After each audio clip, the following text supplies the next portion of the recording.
when he says like, "Oh yeah, Ukraine belongs to Russia naturally as a property of it being adjacent to Russia," I think that is I think that's completely nonsensical.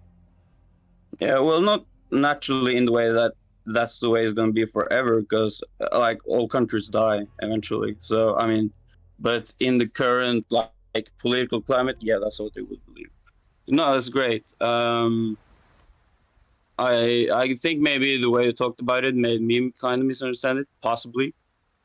But obviously, Mearsheimer isn't the most important thing. It's just that I felt like you kind of misunderstood the concept of political realism. Um, Um, well, I mean, I think they misunderstand it, if anything, or I think they like, I think they deliberately misframe what they believe in a way to make it seem as though they're adhering to some kind of like neutral system-driven assessment of how we're supposed to understand geopolitics, when in reality they're engaging in like extremely preferential bias towards Russia. I don't think Mearsheimer is preferential towards Russia. I just think that's what he like. He believes that U.S. involving itself in Ukraine is kind of like misguided from a U.S. strategic perspective. Well, That the U.S. is better used using their resources within their own sphere of influence, and that will bring like more peace, I guess. well, But yeah, but it's for 5% of our military budget. We're supporting an ally against a fascist invasion. Um, well, your military budget is insane. But yeah, I agree with supporting Ukraine. I don't disagree morally on that. But that's like realism is rather about is rather about uh, peace through spheres of influence. If you get me. yeah, I completely disagree. Spheres of influence don't matter anymore. We live in a global connected world. Like, as far as I'm concerned, my sphere of influence as an American is the world. It doesn't even end at the borders of space. The universe is ours. And if people want to work with us and get along with us, then it's ours, collectively, together. But I don't buy this, like, I have a set of morals and political values that get contained to Western countries, but then Russia gets to fuck over the ones near them. You know, we're all in this together. Like, we can all connect to each other. If we had an interplanetary, species or whatever, and it was like, okay, we literally can't do anything about what's going on Mars, then okay, like, maybe you could make an argument there. But we have the ability to reinforce Ukraine within, like 24 hours. The economy is global at this point. I feel like we're all in this together. Well, the economy is getting less globalized by the day at the current state, but yeah, I don't disagree that's the way it should be. But for example, well, nobody's threatened the U.S. spheres of influence lately, but the last time, for example, when Russia was or the Soviet Union was having fun in Cuba, the U.S. almost blew up the world, right? I mean, yes, it shouldn't be relevant in a globalized world where the fuck your country's placed, right? You didn't exactly choose it. But the fact still remains as that as far as leaders and as far as governments and the bureaucracies believe that they have a sphere of influence, that will be relevant. I'm sorry if my English is fucked up, man. I'm a bit Your nervous and it's my second language. your English isn't fucked up, but you're perfectly understandable. Um, and Okay, great. no, I mean, oh, I'm not defending, like any kind of military engagement around the world or exacerbating military conflicts the way that we did with, the Cuban Missile Crisis. I just don't think that's applicable in a context where Russia's the one that started this war. Oh, that's true. I mean, Russia started this war and they want to do so, but I just what I'm trying to say is, as long as countries think that they have a sphere of influence, I don't say that you just surrender Ukraine, but it is something that has to be taken into consideration when making foreign policy decisions, right? Sh- For sh- example, if the United States, I don't know, somehow disarm North Korea's nukes and invade North Korea, it would probably be a good thing to get rid of the worst country in the history of the planet, right? But you will still have to expect a harsh reaction from China because they consider their sphere of influence, even though they don't even like the North Korean regime themselves. Yeah, but in this case, all we're doing is supplying military equipment to an allied country against an invasion, which that's not like an escalation or anything. That's a pretty normal extension of our policy, just, kind of what we always have done. It's a pretty normal thing to do, to give arms to allied countries who are being invaded. And that's why we're not getting directly involved, right? Like, NATO soldiers are not in Ukraine right now, because that could constitute an actual escalation. Oh yeah, for sure. Like, yes, like NATO soldiers going in would be at like World War III starts now. Obviously, that hasn't happened, but um, obviously you are on a side, or we, I guess, because I'm in NATO too. We are on a side of the conflict, and we are participating in the conflict. For example, if Russia were to like pile Iraq full of weapons when the Americans invaded, Russia would be sanctioned to oblivion, right? Like the reaction would be harsh. It wouldn't just be, "Oh, we're just helping a friend." No, I mean obviously the reaction would be brutal against Russia at that time. Yeah, well, but that's what happens, right? Like, we've participated in military actions before that have been indirectly, like, the opposition has been indirectly supplied by Russia. I don't think you Yeah, could. like Vietnam. Yeah, well, I mean, even more recently, right? Like with Syria. Um, but I don't think you could then go like that means it's direct warfare. Countries supply allied countries with arms all the time. It's a pretty normal, like, if that's off the table, if that constitutes escalation, then it basically means that like there is no such thing as international engagement in conflict. Well, I think I agree with that. But on thing when you mentioned Syria, Syria is almost a perfect analogy, right? Because that was the United States invading a Russian ally while the Russians were supporting them. Well, we supported. Um, I mean, invasion's kind of tricky, right? Like, portions of Syria are basically not even Syria anymore. Like, portions of eastern Syria are like Rojava territory, and we sent troops to support them.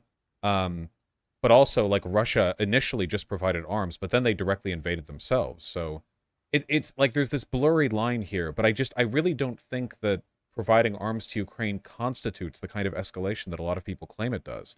I think it's a pretty bog standard approach.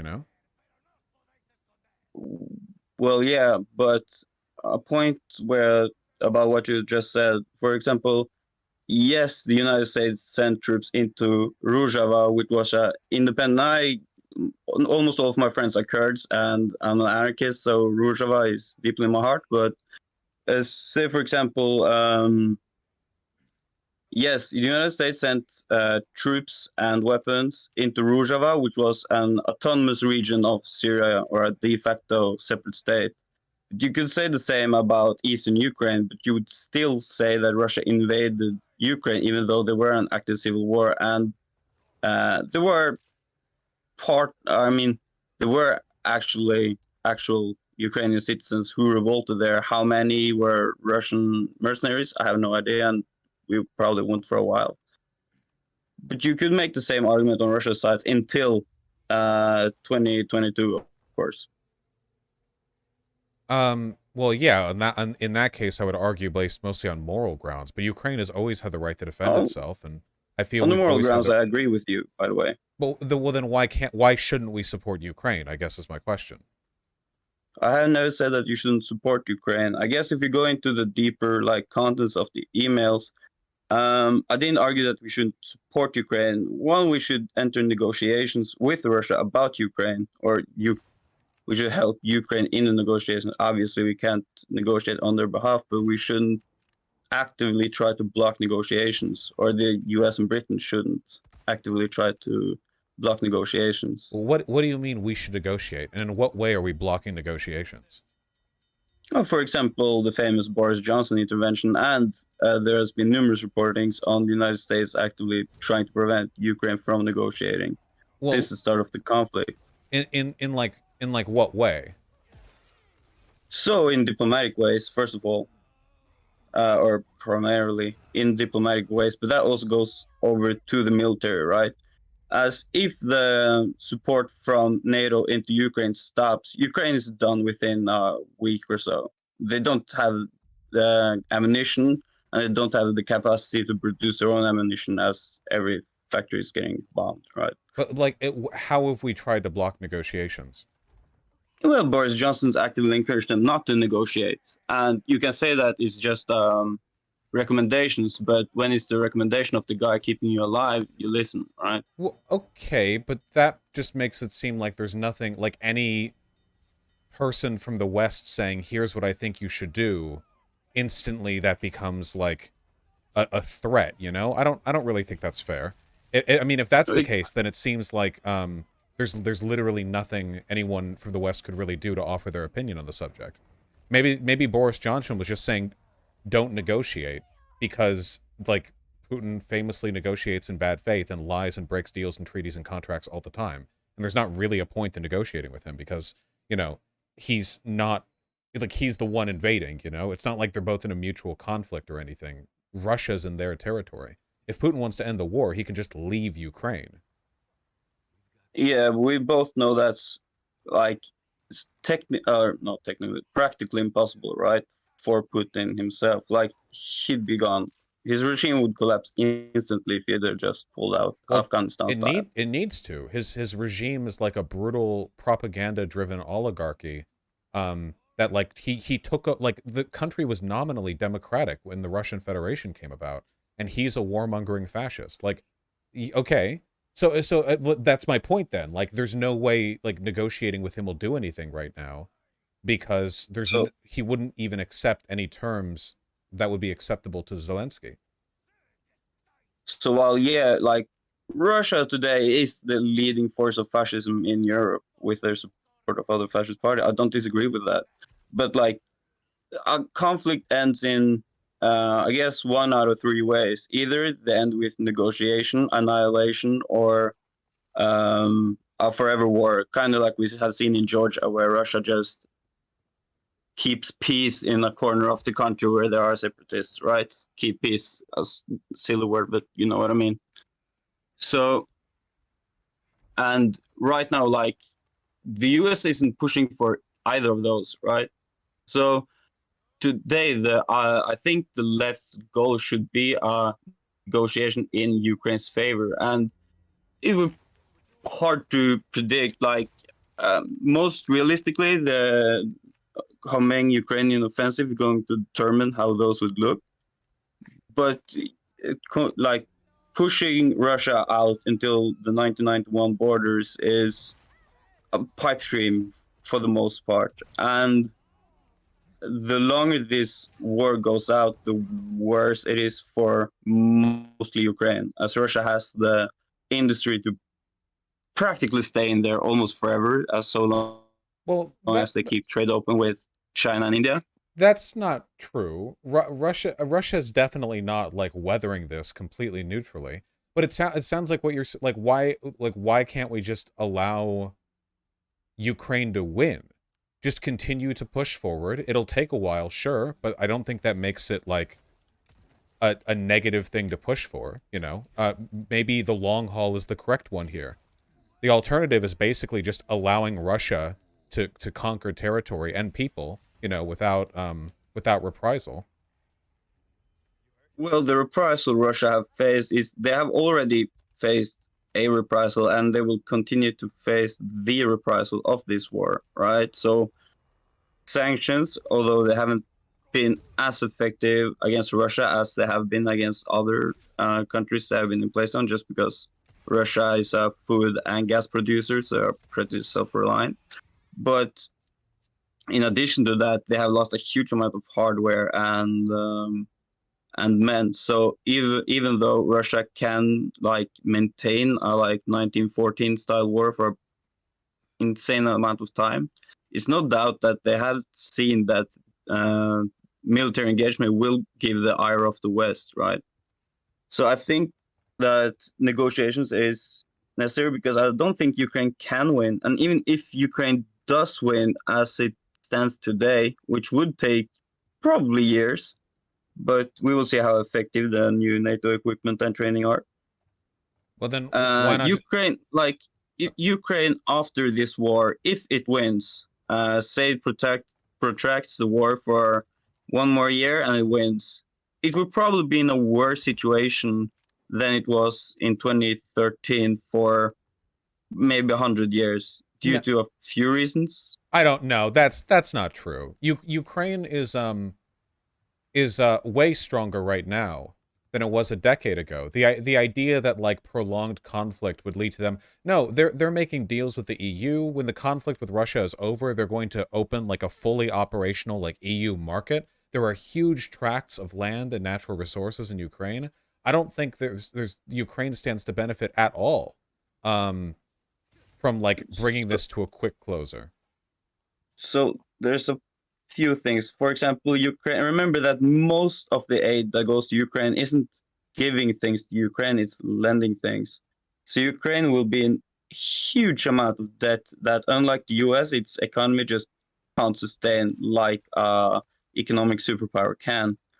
As well as that, huge amount of Ukraine has been devastated. High industrial areas, like for example Mariupol, practically doesn't exist anymore, and a lot of its food producing is also extremely damaged. Like, Then we'll I'm not support sure if them. you are aware of Peter Sion. We'll support them. If there's economic damage, that's, that's to be expected. Um, then I'll support whatever level of economic engagement is necessary to bring them up to where they need to be. I mean, Ukraine was doing pretty terribly back in 2014 after Euromaidan as well, so it's not like they had like a thriving industrial base to begin with. But I feel like what all you're doing right now is like apologia for the invasion, basically, where it's like, you know, Russia's done a lot of damage or whatever, but Ukraine's kind of fucked anyway. So might as well just cut things off now and give Putin the concession he wants, when we both know damn well that if they concede to Putin, he'll just invade them again like 2 years from now, There's not there Well, no, again, I'm not advocating concessions. I'm advocating negotiations. For example, I would never tell Ukraine that you just agree to Russia's like peace terms, right? A negotiation goes back and forth. It's not a one-way thing. what could they possibly, well, Putin has the Kremlin has specifically said that they're not willing to have um negotiations with nothing on the table, and their preconditions require Ukraine to not join NATO, not join the EU, and remain neutral between Russia and the West. So it So not joining. There are steps you can take to ensure Ukraine's safety without joining NATO. A basic security guarantee would practically do that, right? So the difference between a security guarantee and NATO membership is that you wouldn't have American and British, French, German troops in Ukraine. That's like a simple step. And when it comes to, for example, like silly stuff like denazifying or whatever, like sure you can disband the right sector party, which would basically give Putin the propaganda when he would need. Now again, I'm obviously not a diplomat working in Russia at the time, so it's impossible to like make out the exact terms of what a deal would be, they don't and they you don't don't want a even have to military agree. agreement either. They want total neutrality from Ukraine, which means like no military agreements whatsoever with the West. They want demilitarization. They're basically just saying if we cut things off now, we just want Ukraine to weaken itself so we can invade it again next year. All of these are preconditions for engagement. These are the starting requirements that Russia's making. There's no point in negotiating when Russia's opening position is, yeah, you basically just have to be our vassal state and we can invade you again at will. Like, what sane country would ever agree to those terms? I wouldn't advocate for Ukraine to agree with those either, but um, Russia has been willing to go negotiate with, for example, China's peace plan, which was not perfect, I admit, but it was better than Russia's initial terms. However, you don't have to agree with all the preconditions. For example, they did have negotiations in Turkey before, which was in large part dishonest negotiations from the Russians, as it was very early in the war. And on the other side, the West were pushing Ukraine not to negotiate. So obviously, those negotiations were going nowhere. But the position now is a lot more stable, as the front is just inching meter by meter in Russia's favor, while Ukraine is massing like practically a NATO army in equipment and training. Well, it seems like So there's just no reason to negotiate then. Like, from what it seems, and you agree, is like on every level, Russia's preconditions are unacceptable. They're insane, and also Putin lies constantly. So, like, why negotiate? Why even legitimize the idea of a peace deal with Putin under these conditions? Like, the only thing you're really doing by talking with him, by negotiating with him, when this is the way he's acting, is you're giving him the ability to walk away from the table and go, see, Ukraine isn't willing to come to a deal, because the deal that Putin was willing to accept was like, yeah, become my bitch state forever, you know? There's no point. Like, they're obviously being done in bad faith. It's better to just keep the fight going. It seems like there are only two ways through this, right? Like, it's conquest of Ukraine or Russia loses entirely, because there is no actual peace state between these two countries. The way Putin is negotiating right now makes it clear that he will not accept anything other than Ukraine being his bitch, whether it's directly through like the annexation of land or indirectly through forcing them into a bunch of terrible peace treaty conditions that make them completely subject to Russia's whims. So if that's the case, they have to fight. so okay. First of all, a few questions. How far are you willing to take this war on a United States perspective, right? So obviously, what Ukrainians want is the most important, but also impossible to like really assess, as democracy dies in war, and it happens in every single country that goes to war. I think we But just supply them infinite money. I don't care. We have an infinite military budget. Like, everything we've contributed to them so far has been 5% of our military budget.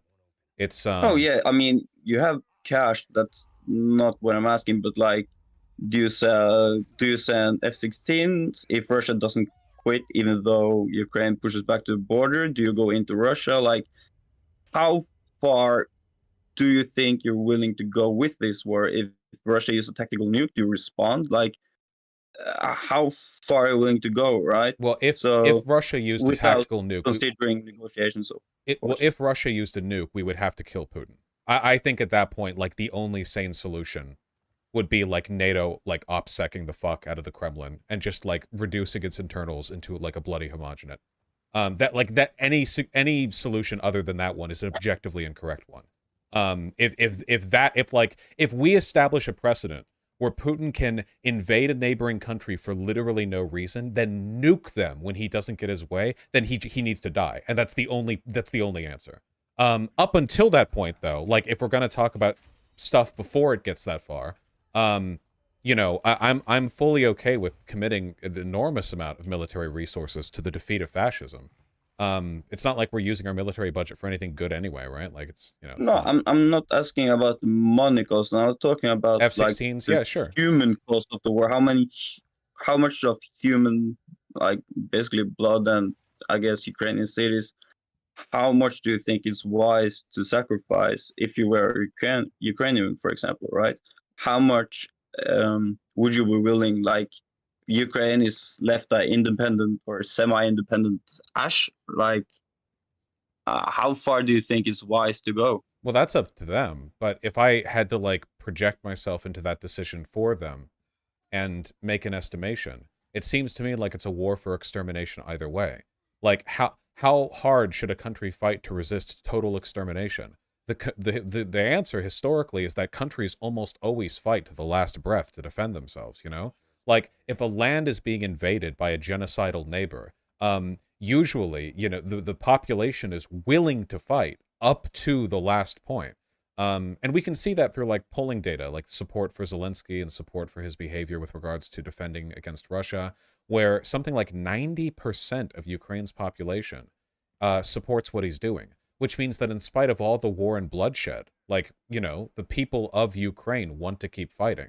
And I think that's because they agree with what I'm saying, which is that like Russia will kill all of them. Russia's conditions for a cessation of conflict right now are that Ukraine make themselves open to a follow-up invasion. Putin just wants the blood and soil thing, like, there's no way around that. You can only go through it. So I think, like, so you believe fascism? Oh, fucking hell. do you actually believe that? I'm sorry if I curse. Is that okay, by the way? You can I've done curse. it a few times. I'm You sorry. can curse, and your Okay. English is excellent. You have nothing to apologize about. Thanks. Thanks. No. So first of all, do you think actually Russia's okay? When you talk about Russia doing a genocide, do you think like Holocaust, like extermination genocide, or Russification, which sounds not so serious, but like the extermination of a culture, the extermination of a people? I think it would be a broad extermination of their culture, along with camps built for dissidents, which would probably be like most of the population. And I think that it Yeah, I would be wouldn't kind of disagree. like a Uyghur Muslim thing, where it would be like a state of like broader police occupation, where people who like they would probably do widespread bans of certain cultural or like historical or language things, people who like, for example, supported Zelensky or like associates with the regime or anything like that. And then like if they were caught doing that, they'd be sent to camps and they would either be like killed or quote unquote re-educated. I don't think it would literally be like the death of the entire population, but I think it would like easily clear like anyone's definition of a genocide, both on a cultural and a population level. I mean, yeah, possibly. I mean, I think it's. I will never say it's impossible because they do a lot of crazy shit from time to time. But I think we're probably more like a Turkish treatment of the Kurds, which is awful. But I mean, for example, Russia fought a separatist war with Chechnya in the 1990s, but they didn't turn to then just eliminate the culture, even though it was a separatist war because Chechens have a distinct culture. Well, I do But think what's happened to the Kurds is also genocide. I support okay, Kurdish yeah, independence movements, and yeah, oh, as absolutely, me too. some people in chat have been pointing out, that like there's already been an effort to like steal Ukrainian children and reassign them to Russian parents. I in a lot of ways it kind of reminds me of Yeah, like the Native American thing, where a ton of the Native Americans who died, it actually wasn't our fault. It was disease. We didn't control that. But then we come like after their population has been decimated, right? Like we show up, and then it's like this mixture of dishonest land treaties, like outright mass killings, and like this weird cultural co-opting thing where they send the children to boarding schools, and it's illegal to like smoke a peace pipe within a town or whatever, and like all that crap together. And the broad effect of that right now is that like Native American people are like kind of gone. Like they're not really gone in the US, but it's not their land yeah. I anymore. mean, And I it's not a think, cultural force anymore. yeah, and I think that's kind of what would happen with Ukraine. Maybe not as severely as that, but I mean, given what's on the table, I can't blame Ukrainians for wanting to fight. Yeah, I mean, as as I mentioned earlier, like I don't disagree with Ukraine's willingness to fight. What my issue is um that in a sense, yeah, obviously Russia is in the wrong, but you have to negotiate an end to the war, which will satisfy Ukraine. And I don't say they don't fight while they negotiate, as that's exactly what they did last time. But I think, especially like either they negotiate before the offensive while a warning is there, or they sort of gamble it. But I think if they don't negotiate, Ukraine will also become less and less independent after the war the longer the war goes on, as their economic situation will be more and more destitute. I mean, large part of Eastern Europe today is still in a state of basically third world status, right? You have slums in Romania that are far worse than many in Africa, right? Um, so, and the longer the war stays on, the more dependent they will be on the West and be essentially colonized by the West, Well, especially by countries like Germany for cheap labor and such. Ukraine has significant natural resources it can take advantage of. But also, like, none of what you're saying doesn't remain the case if they just surrender to Russia and become their effective vassal, you know? Like, all, That's not what I'm arguing for. well, the conditions that were, like, when we talk about conditions to negotiate for, that is what we're talking about, because that's the only thing that Russia's allowing for. I mean, you say that, but it I don't necessarily think that's the case, as they have been positive to a Chinese peace plan. Didn't they And reject China that? would not have proposed a peace plan without talking to Russia first, obviously. Didn't they reject that peace plan though? Russia? Did I have that? not seen that update, but if that has come, then I might be wrong on that. I'm open to that fact. Um, I mean, a lot of like China's peace plan, I'm pretty sure was pretty bad for Ukraine anyway. Um, Yeah, it's not perfect. That's why I negotiated to better your terms but while you fight on the battlefield to try to better your terms there as well. the only acceptable term is that Russia leaves, though, because all of their term, like Russia has made their intentions clear. It's like death now or death later. Everything that Russia has done and signaled, all of the like, you can go on Russian state media and see them talk about what's going on, and like they're openly genocidal over there. Um, in on Certain Russian anchors, state, yeah. yeah, like a ton of Russian state actors nonstop are like, yeah, haha, we'll they say Buka was bad, we'll do Buka 10 times over. We'll kill them all. Yeah, blah, blah. Like they're insanely bloodthirsty over there, and those guys aren't like random YouTubers. Those are paid agents of the state. The reason they're saying that stuff up there is because the state, the Kremlin, wants the population of Russia to be dismissive of a genocide against Ukrainian people. Like they want the average Russian citizen to think like, oh, genocide of Ukrainians? Well, they're not a real people anyway. That's like the explicit goal on the table here. So given all of this, I just don't think there's a point in engaging with any kind of negotiation. If Russia wants to end the war, they can leave. They always have that power. Um Outside of that, what are we even doing? So first of all, yeah, the rhetoric on Russian state TV is absolutely insane. Seen some of it, or at least translated. Yeah, it's genocide. I don't disagree with that. At the same time, for example, when I know Iraq has been taken up way too many times during the conversation about Ukraine, but for example, when the United States invaded Iraq, George Bush was referring to it as a crusade constantly, right? But even though he referred to it as a crusade, it didn't mean that they actually like slapped the cross on the soldiers and started like forcibly converting the population. I mean, Like, yeah, the Christian rhetoric is insane, supremacy. and their actions are also horrible. But I do not think that's the state policy goal is to genocide Ukraine. Well, I think the state policy goal is to expand Russian influence and to stop further NATO sort of like encroachment into what they consider their sphere of influence. but their sphere of influence is one that they constantly invade and bully. NATO like does its shit consensually. Leaving aside the Iraq comparison and like looking at what we're seeing right here, it is very like Russia will not accept anything other than a Ukraine they control. They have never at any point even remotely entertained the idea of Ukraine being a part of the West. Yanukovych was a puppet of Putin, and the moment Yanukovych got ousted for trying to become a dictator, Putin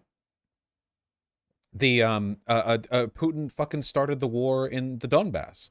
Like the beginning of this, the beginning of the invasion of Ukraine was a direct consequence of the puppet leader that he wanted to control Ukraine on his behalf being ousted. Given all of this, I just don't think there's any reason to believe that that they will accept any outcome for Ukraine other than total conquest. And total conquest in this case would necessitate a cultural genocide because that's what they've been talking about this whole time. Ukraine's not a real country. Ukraine is really a part of Russia. You know, they talk about how the nationhood of Ukraine is just like a Nazi Banderite thing, and that it's illegitimate. You know, that they're doing Nazi fighting by taking it over. I just don't think there's any world in which concessions to Russia bring about anything other than a slow death for Ukraine. Okay, I guess we kind of do come to a sense of impassable disagreement on Russia's willingness to negotiate on that, because I think that's sort of the key question. Like, because neither of us want Ukraine to surrender, obviously, but for my part, I do believe that you have to negotiate at some point, because I think Russia will continue to use their military-industrial complex to keep the war going and use their superior population as to military manpower, especially as enormous amount of Ukraine has left the war at this point. So for me, like a forever war in Ukraine goes into Russia's favor. I do think that it's more intelligent to negotiate a way out of this rather than to destroy both countries, especially Ukraine, which in that case it loses either way. Either it loses by losing to Russia, which would be probably the worst option of them all, or it loses by having the entire industry and production capabilities destroyed, and then becoming a colony of the West as sort of a cheap labor force and cheap natural resources. I mean, Because you even the mentioned that worst Ukraine case. has resources, but so does the Congo, right? And so does many other Latin American countries. But it doesn't mean that they get rich or get by. Okay, It means that they are. I don't think there's any reason to believe the West's relationship with Ukraine would be anywhere near that exploitative. We've committed a pretty significant amount of resources, broadly, to help Ukraine. We're not the ones colonizing them. Russia is. It just seems kind of like disingenuous in a situation where Russia is choosing to invade Ukraine, that we're having a conversation about whether we colonize them, like in the future after helping them defeat, like we can see where the actual threat is right now for the I Ukrainian mean, yeah, people. Russia is like. There's no pretending that Russia isn't the bad guy in this. They obviously are. But the thing, like for example, yeah, we have spent huge amounts to help Ukraine, but we spent huge amounts to help South Vietnam, for example, and yeah, we lost there, but it didn't mean that we cared about the country in any meaningful capacities. And the West has sent, or mainly the US as the primary Western hegemon, has spent enormous resources in countries like Iraq, but it doesn't mean that they create a relationship beneficial to Iraqis. But we're trying to get Ukraine to join the EU. I mean, we're like, this isn't the Congo. We're pretty clearly trying to bring Ukraine into the fold as like a European country as part of the West. Um, like it just seems odd to me that when it comes to the intentions of Russia, you're relatively charitable in that your immediate like assumption isn't that all of this meandering about negotiation is just a way for them to pave the way for like future control of the country. But then when it comes to the West and all of the assistance and military equipment and money we've given them, it's like, well, maybe we're just going to turn them into the Congo.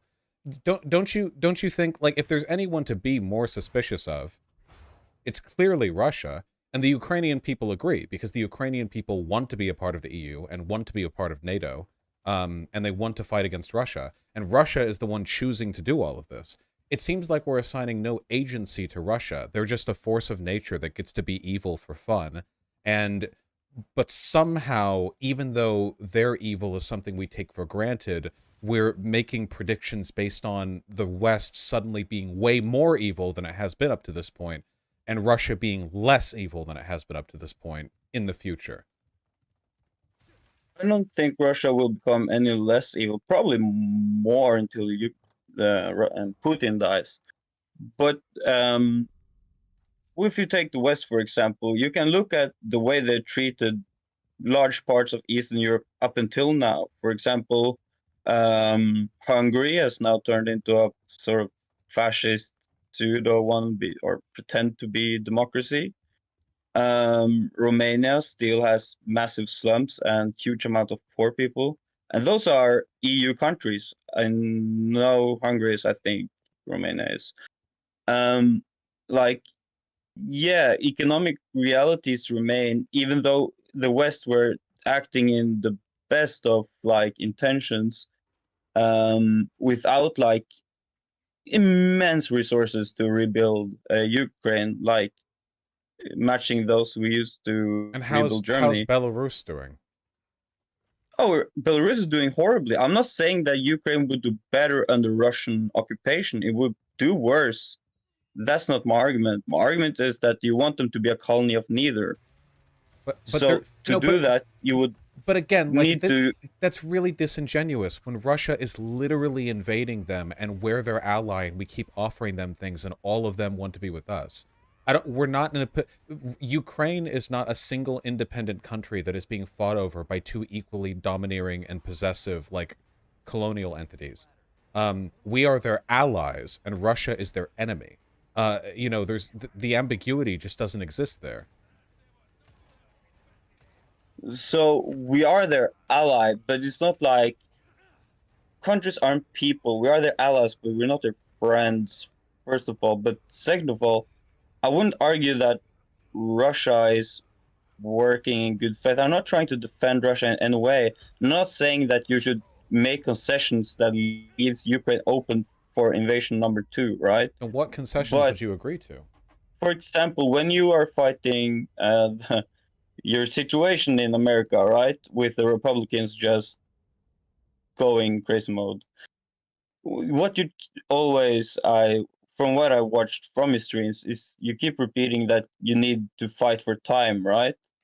That you can't go to the most like hardcore socialists at this time because you need to first and foremost prevent the or coming onslaught of fascism, and then you can focus on more like idealized goals.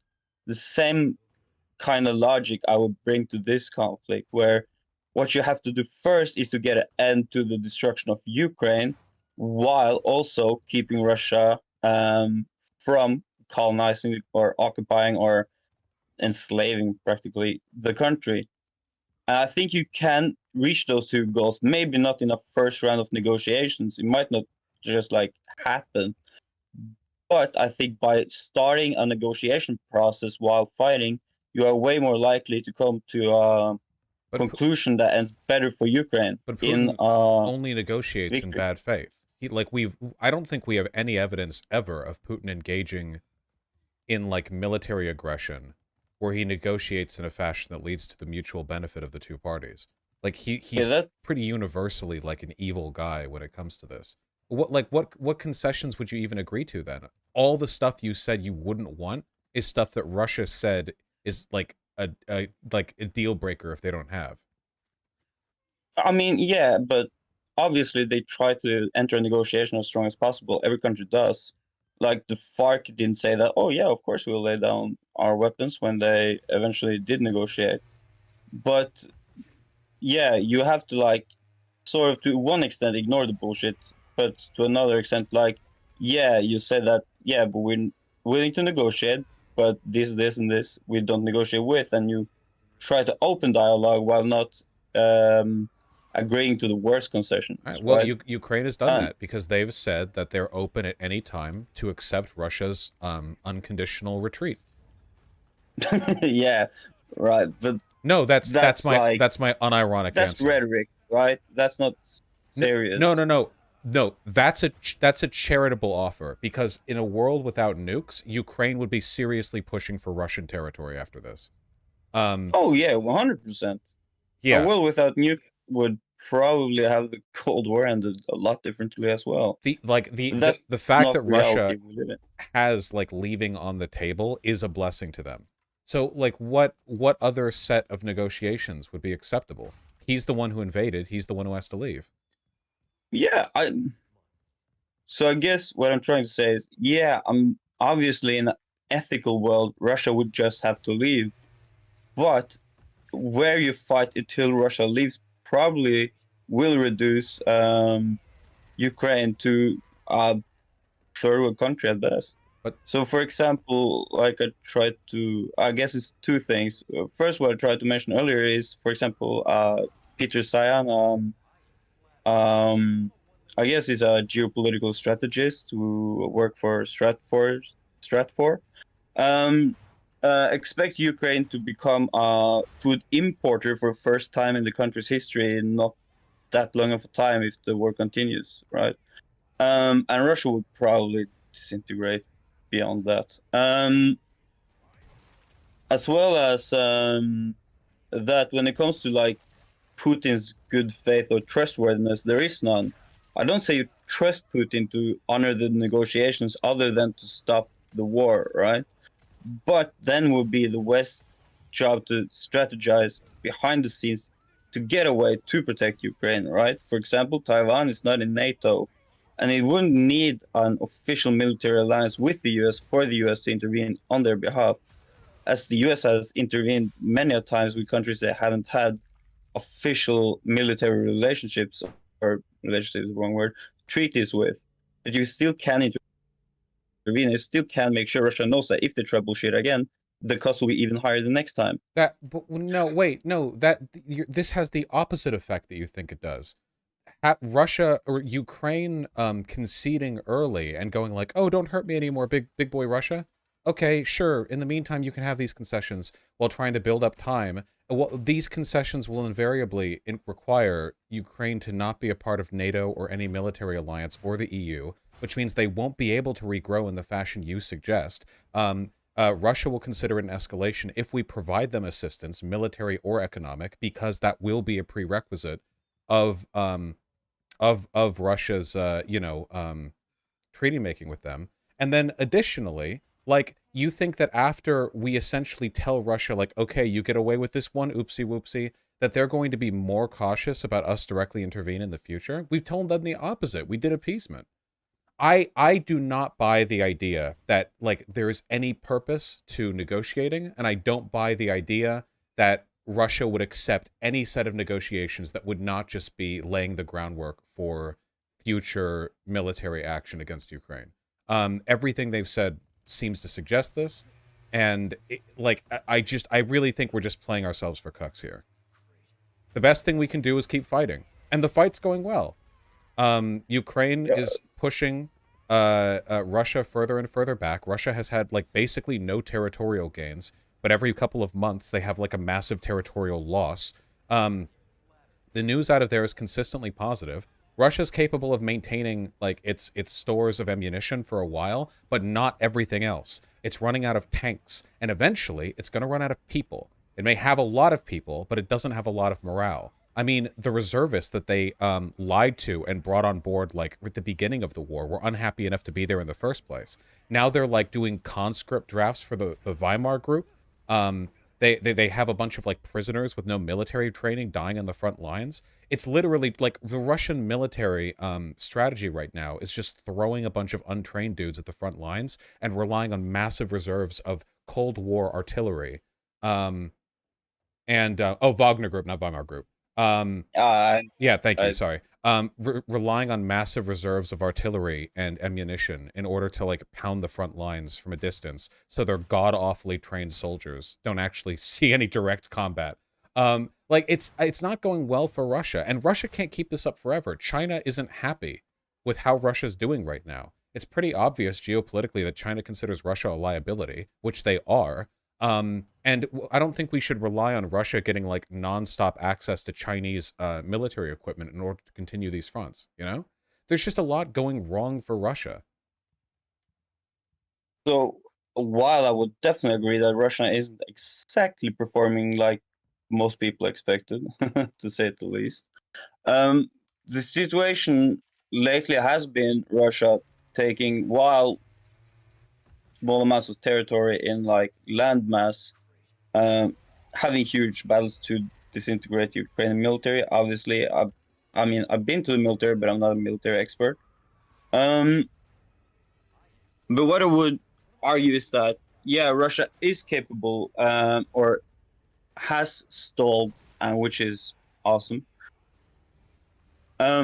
Although I would be careful to believe that Ukraine can fight them back, at least, I guess, until the new offensive, which will be Ukraine bringing everything, like, shiny that they recently gotten. But I guess to some extent we kind of reach at a stalemate on the, like, idea that, first and foremost, the war can be won, and second, I should have wrote it down. I think you argue that, never mind, I think I forgot. But I think, like, yeah, if I were to adopt your view of the conflict and how the conflict is going, as well as the way that it can end, I would probably adopt your view. But I think I'm way more skeptical to the belief that a military victory where you push back to the 1991 borders is possible. I mean, from my analysis, almost impossible, or at least extremely unlikely. I think what is more likely is that, yeah, Ukraine is going to have a major offensive. It's impossible to know how that's going to go, because remember, when Ukraine had not the Kiev one, but the second like major counteroffensive, which took a large swath of territory, that was before Russian conscription, where their invasion force was like around 1/3 the manpower that they have now. Taking territory now won't be like speeding through like thinly defended Russian lines. It will be facing an artillery wall and a wall of dug-in soldiers, which is infinitely harder and infinitely more costly in manpower, especially in areas that are not forested. So I would be skeptical to the after the draft how capable Ukraine are of taking territory. But I will agree that if Ukraine managed to like separate for example, separate the land bridge to Crimea, I would probably adopt your worldview or your view of how the conflict should end. But in lieu of that, or before that has happened, or if it fails, I would definitely stand for trying to end this by negotiation and obviously not surrendering and obviously not giving Russia like outsized influence in Ukraine, but probably something like, for example, Kurdistan in Iraq, where the Kurds are practically independent with their own like local governance, but still a part of Iraq. And obviously, all Russian soldiers will have to go in a treaty, but with some concessions What with if I that. just think that Putin is the threat to global security, and I just want Ukraine to resist for as long as possible, so that his failure can lead his oligarch buddies to toss him out of a window? So the problem there is there's no one really to replace Putin, at least not today. Well, let the There country isn't collapse then. really. That would probably be really bad for everyone. Like, it's impossible to predict such a scenario with accuracy, but the fight over Russian gas, as right now Germany is deindustrializing because of their lack of energy, will probably scramble along with China on the other side, who's also dependent on Russian gas, to like war over different fracturing ethnic and national states. Well, I, then, damn, sounds like a shit country.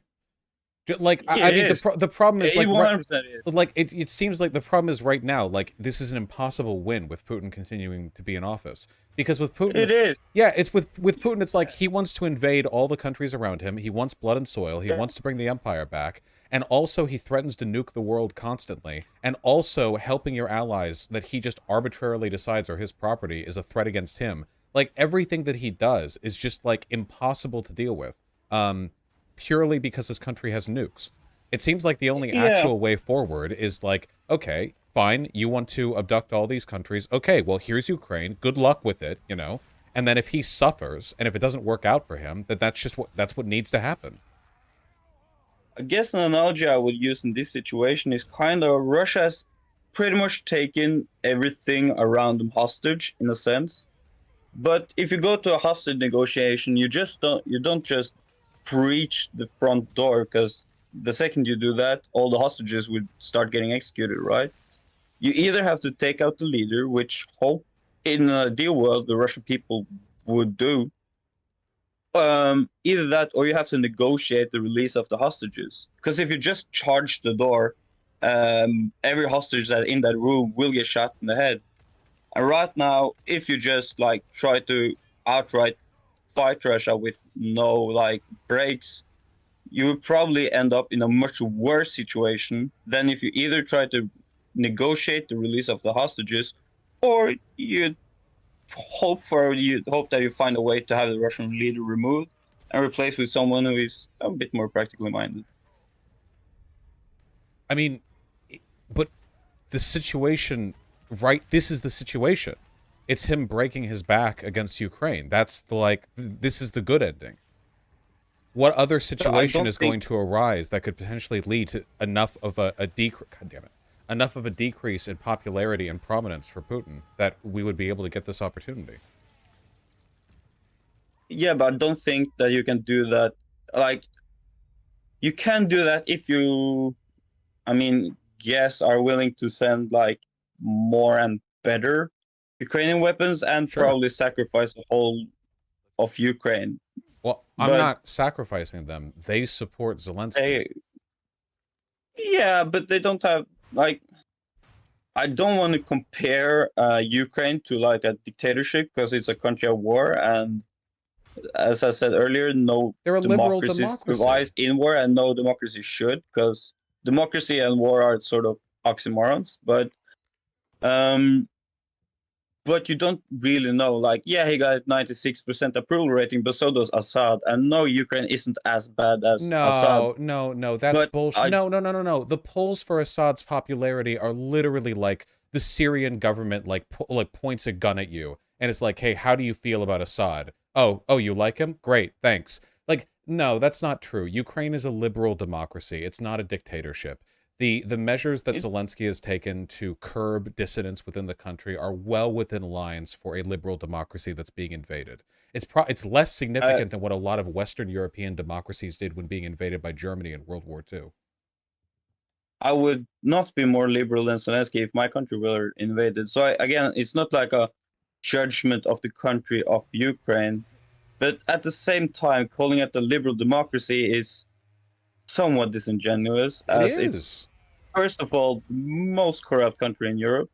Wait, It, hold on. They have had massive reductions in political corruption over the past a decade and a half. A huge portion of their political corruption came from the fact that they were effectively a Russian puppet state up until Euromaidan yep. and Yanukovych was ousted. Additionally, there is no contest on Zelensky's popularity. The political corruption has to do with like a number of ways in which their country isn't perfectly operated, but it has nothing to do with the legitimacy of Zelensky's popularity. The idea that he's even remotely comparable to Assad is just disingenuous. I tried to incorporate that in what I said, that they're not the same. I would never argue that. Assad is, first of all, a lot more brutal, and second of all, never had a pretend democracy even. But No. Ukraine is a but real democracy. I will say that they are aspiring to be one, but at the same time that I wouldn't call Hungary a real democracy. I think it's pretty rough to call No, Ukraine a democracy. Orban is a dictator who's made massive strides to de-democratize his country and attack the press. Like, Zelensky hasn't. Where are you getting these comparisons from? So, first of all, even though they have done strides against corruption, it doesn't really change the fact that it is an extremely corrupt country. And for example, reports of vast amount of small arms leaving Ukraine because the general's selling them, or other. For example, Zelensky recently fired a ton of cabinets because they were all taking vacations while the country were at war. What does that Like, have to do with the while legitimacy of Ukraine his is popularity? infinitely wait, what?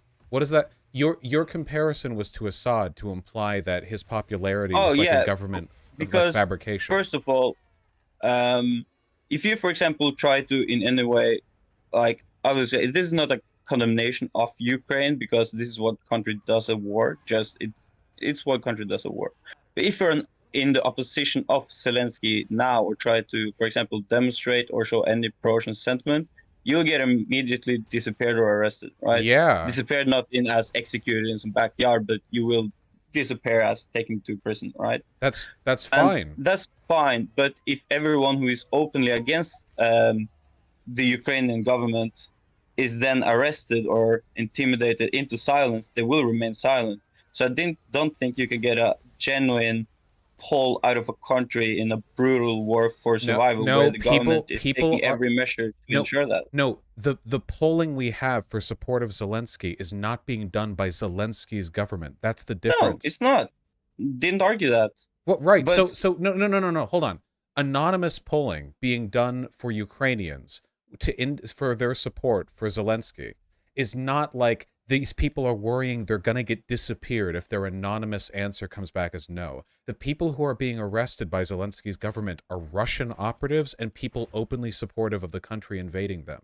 Like, this isn't like you get arrested if you disapprove of Zelensky. It's not illegal to criticize Zelensky over there. You don't get disappeared for that. The parties that have been shut down were literal pro-Russian parties. People have been disappeared for being directly connected to Russia. I don't disagree with the decision to remove pro-Russian parties. We removed the Nazi Party after World War II for obvious reasons, right? But I think a comparison is, for example, when international polling, so in like objective, like Gallup or something, does polling in Russia. There are always suspicions about the accuracy of the polling, even though they are anonymous, because the population, first of all, is scared that it may be someone presenting as an independent poll while they're really not, or if someone that they are next to hear them and possibly report them for their views or something like that. So even though, yes, I believe that people responded in those polls and those polls reflected what the people responded with. But I believe that if enormous amounts of people who don't support the current regime are either leaving Ukraine or are in prison, So wait, or they're no, intimidated this in is some way to answering honestly to the poll. this is bullshit again. Like you're just speculating. Yeah, Like there are polls. I mean, doesn't There are polls taken of Russian citizens, and oftentimes those polls give weird results. But I think a lot of that is just because Russian citizens are retarded and they're subject to a 24/7 propaganda machine their dictatorial government controls. When polling is done on Ukrainians, there is no question of legitimacy of the polling. It's just polling being done of people. And you just imply Yes. that people who disagree with what's being done in the country are leaving? People are leaving because they don't want to die. The majority of the That's why refugees are women and most leave, children. obviously. Yes, absolutely. Of course, millions of people didn't flee before Russia went apeshit, right? So that's not a debate. But also, if you are, for example, or if you are extremely nationalist, if you are more, what you would say, patriotic, or a massive fan of the current regime, you are less likely to leave. And if you already dislike the current regime, you are more likely to leave. Or if I'm you are, sorry. I think this is nonsense. This began with an argument that you can't trust 94% support of Zelensky because Assad also has ridiculously high support.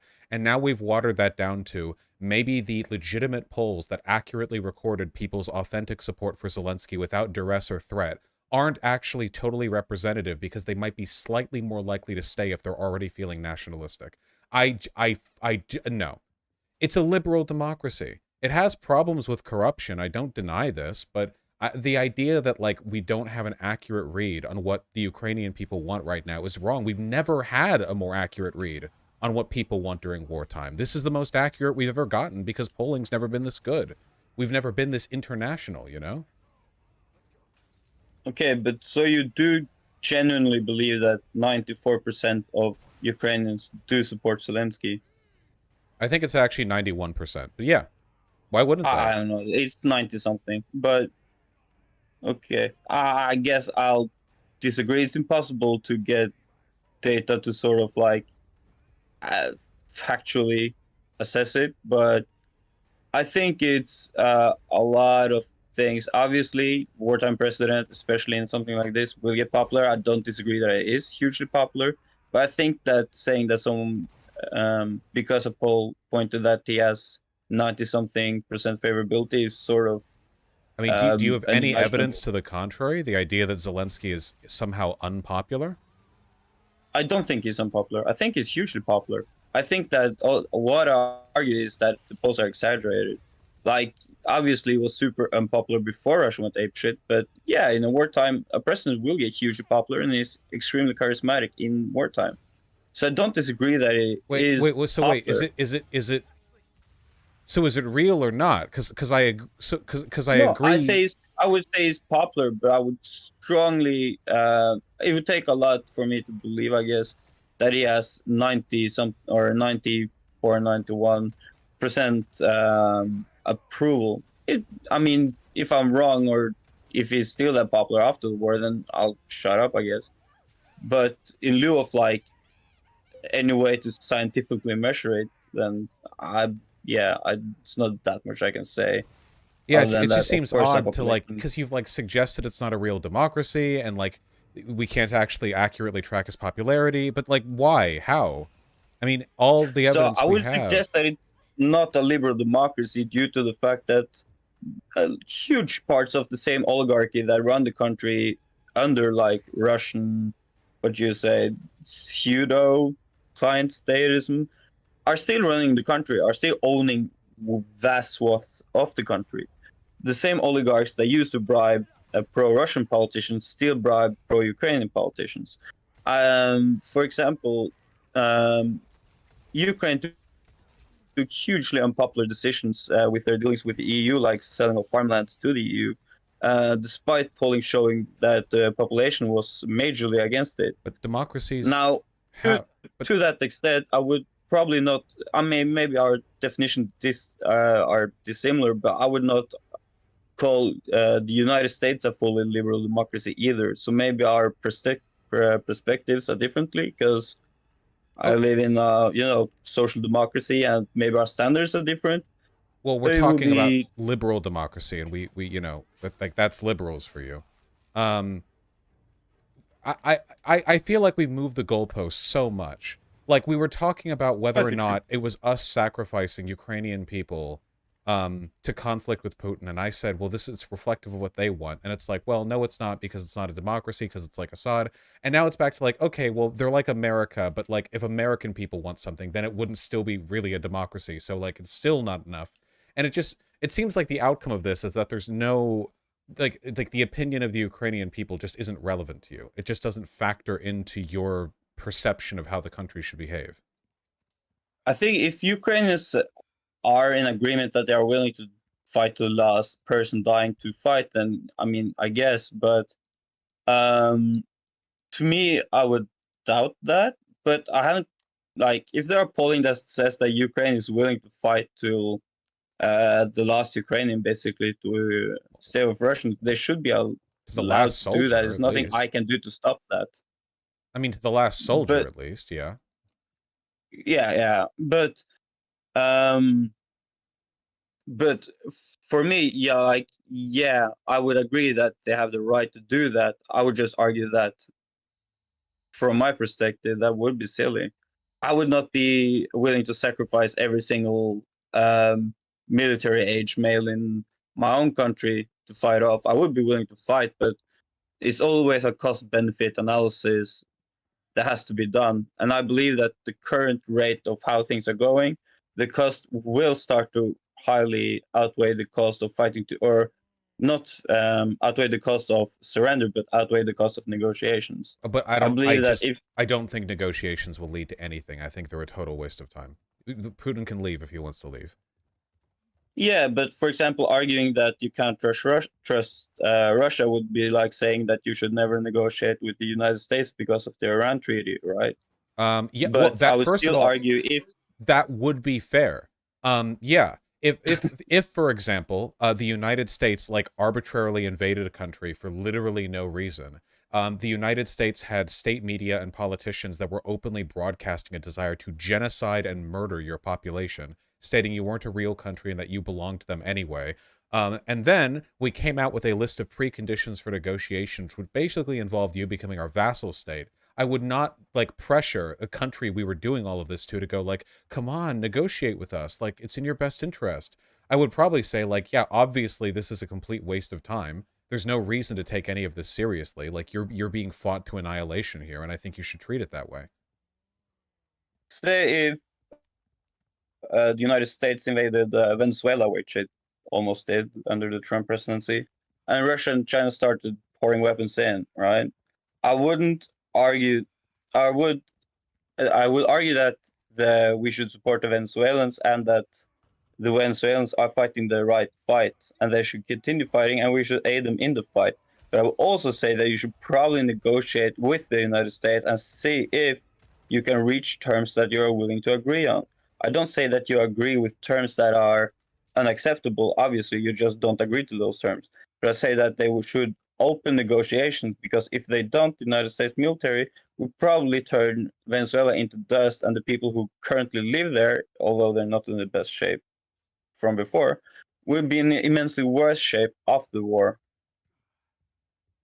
I mean, if you thought the United States was negotiating in good faith, then maybe, but outside of that, there's just no point.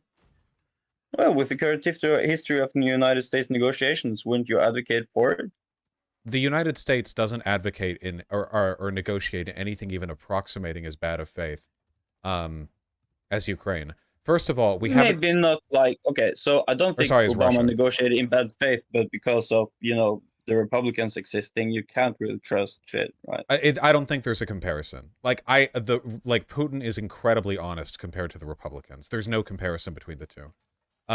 What happened with the Iran deal was just we backed out of a deal. That's bad, and I disagree with it, and I agree that it like undermines trust in the United States. But that, like, it is impossible to compare this to the insane level of open dishonesty that Putin operates on at like every level of his diplomatic engagement. Everything that he does is dripping with insincerity, and everyone knows it too. It's like the most well-known fact around in the intelligence communities all around the world. Like, everyone knows this. They have to talk about it op-eds. Like, yeah, what does Putin do? Putin engages in strategic disinformation as a primary political strategy, where everything Russia does is blurred with a trillion like obvious lies that get thrown out there. And it doesn't matter if they're believable. The point is just to fill the feed with bullshit. Because that's all you really need to like dishonestly back up the conversation to the point where you can go ahead. Russia's opening terms are not acceptable to Ukraine. They're also a negotiating partner. If Russia really wants negotiations, then they need to have better opening terms. You can't blame the vendor for not wanting to do business with you if you're running around the market going like, yes, I will sell this apple for $1,000. Why will nobody negotiate with me? You're all terrible. Like, well, no. Start at a lower price.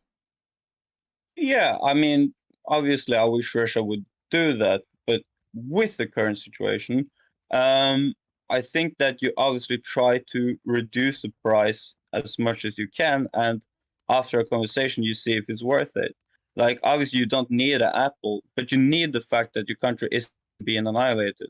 And currently, at least the eastern parts are, and to an extent, like power grids affect the whole country. By Russia, so we have to beat Russia back. Yes. Yeah, but like you can view like Russia as some like, I don't know, 40k orcs or something. Like either way, they like, certainly want to be viewed that way. Yeah.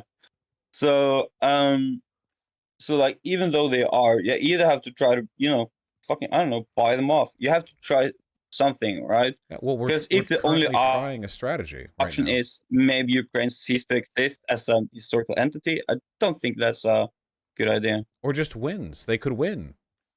But what if they lose then? If they lose, then they lose. But I don't think any other option was ever viable. And I think our responsibility is to give them the best possible shot for winning. But right now, they're winning. They're gaining territory. Yeah. I mean, Russia started rolling out the T... What was the T-54s recently? Yeah, but that's, well... So in military terms, it's not the most super important thing to, like, debate. But they were replacements for artillery.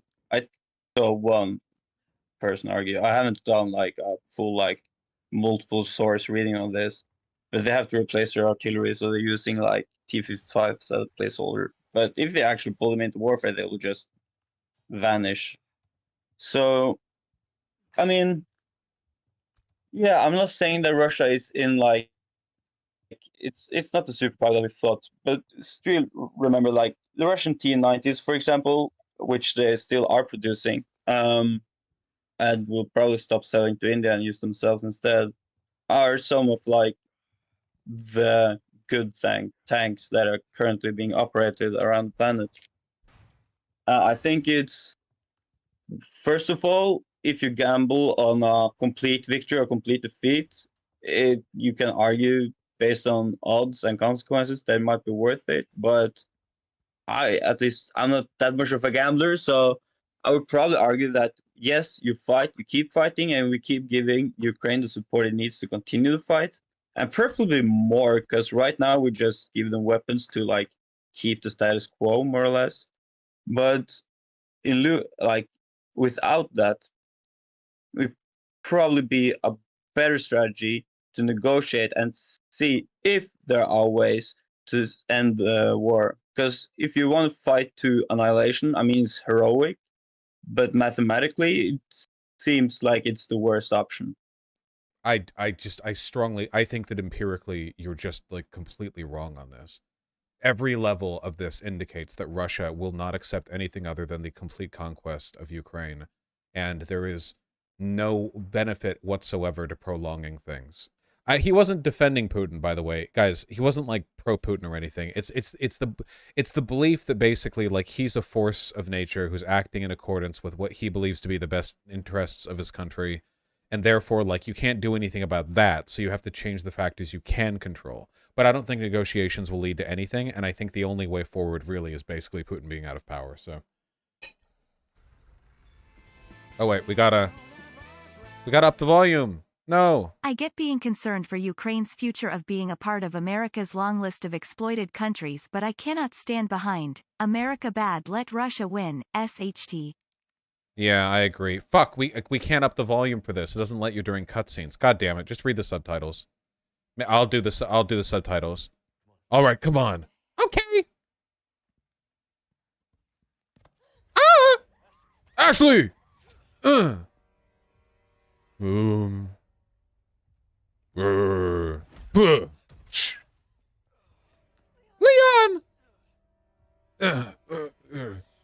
Your soul requires cleansing. Oh.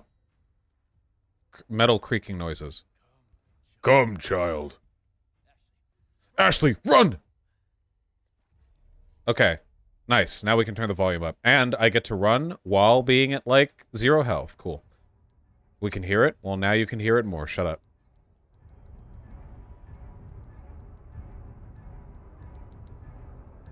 Nice. Hurry! Oh, I'm running at half speed. Why is it so hard to admit the only rational conclusion to the war is the conquest of Moscow by Ukrainian forces and the renaming of Russia to Greater Ukraine? That's true. I agree with that. One day. Mendez won't be affected by any of your attacks. It's better to just run away. But we fight him later.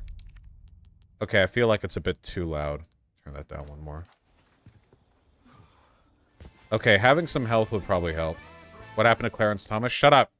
Did you know about 66% of USPS rural letter carriers received massive pay cuts and no one is talking about it? I think I heard about that. Pretty bad, yeah. Did Clarence Thomas kick the bucket? No, he's super corrupt. If you're that desperate to hear about it at this very moment, you can just Google it. I want to play this now. Fuck you.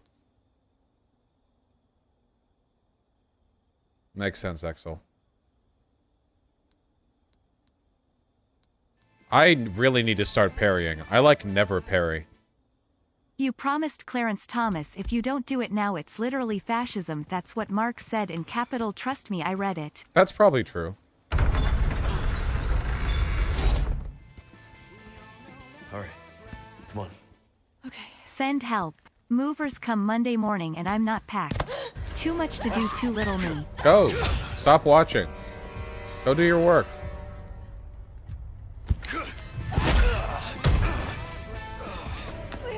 Did you know that video game segments are way better than Clarence Thomas segments? Requires cleansing. That's so true. Unironically. Come, child. Ashley, run! You forgot about Clarence Thomas. No, I didn't. Hurry! I just mentioned it.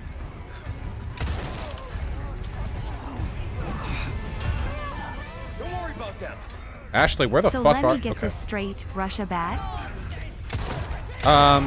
Yeah, that's the long and short of it. Don't hit me, okay? Oh, fuck.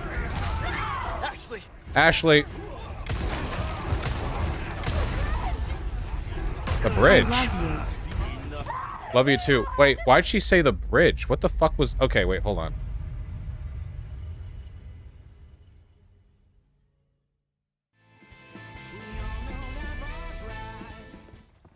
Thank you for providing entertainment while I troubleshoot a 3D printer. Hurry! That sounds awful.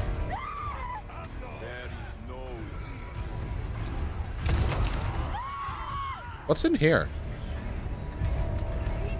Flash grenade. Hi. All my hits are doing way more damage. Oh. 5 Nights at Vaush's is coming. You cannot stop it. The assets have been made, the map finished, the updates are daily. And the website and subreddit are up. That's true. Can't wait to watch the movie. Clarence Thomas. That's it. That's the dono. Thank you. It's the new Corbin segment. Hurry!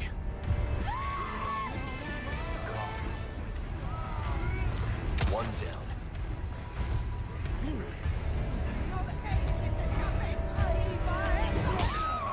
Oh my god, I just got headshot. I don't understand how Ashley fucking moves, man.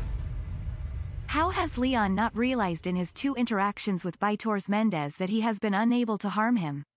He tried knifing a dude he already got giga-gapped by. Well, I think he just did it reflexively as he turned around. I wish I had some health to heal with. That'd be great. Just run. I want the flash grenade.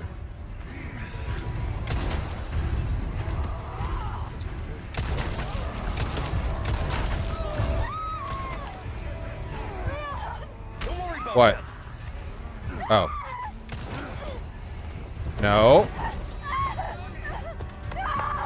Wait, is that it?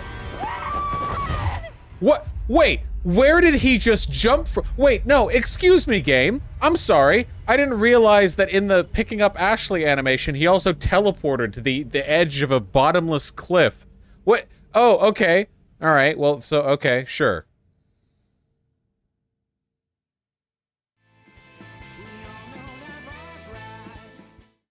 Who's Clarence Thomas? He's a boss in Resident Evil.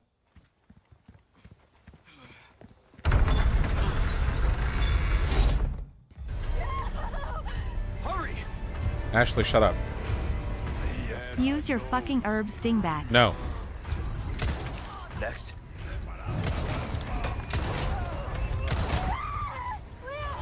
Don't worry about them. Yeah, don't worry. Don't worry about those herbs.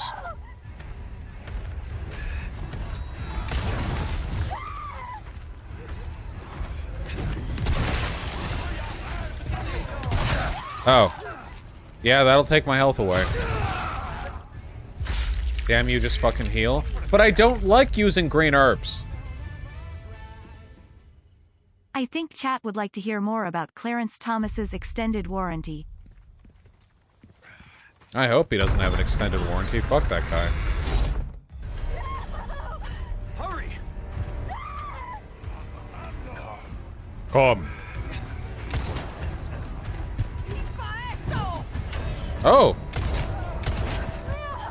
Don't worry about them. Oh, she's gonna turn... Whoa, whoa, whoa!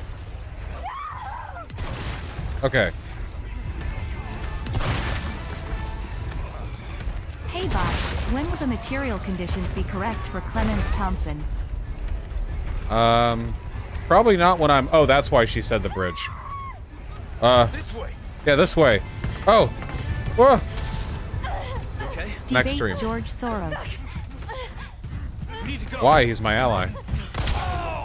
Oh! You gotta be kidding me. You gotta be kidding. You gotta be joking me. Then run. Leon got forked. I think they're both about to be forked. Close one.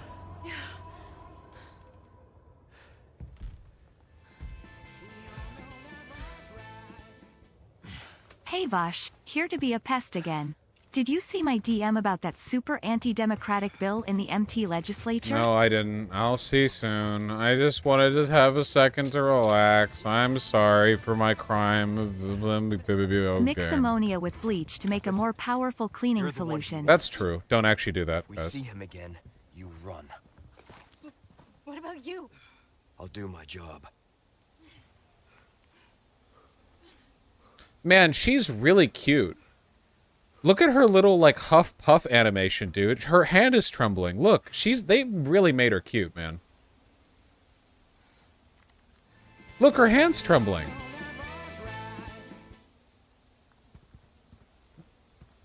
Did I not die next time? I did not die this time. She's 20? Yeah, she's 20!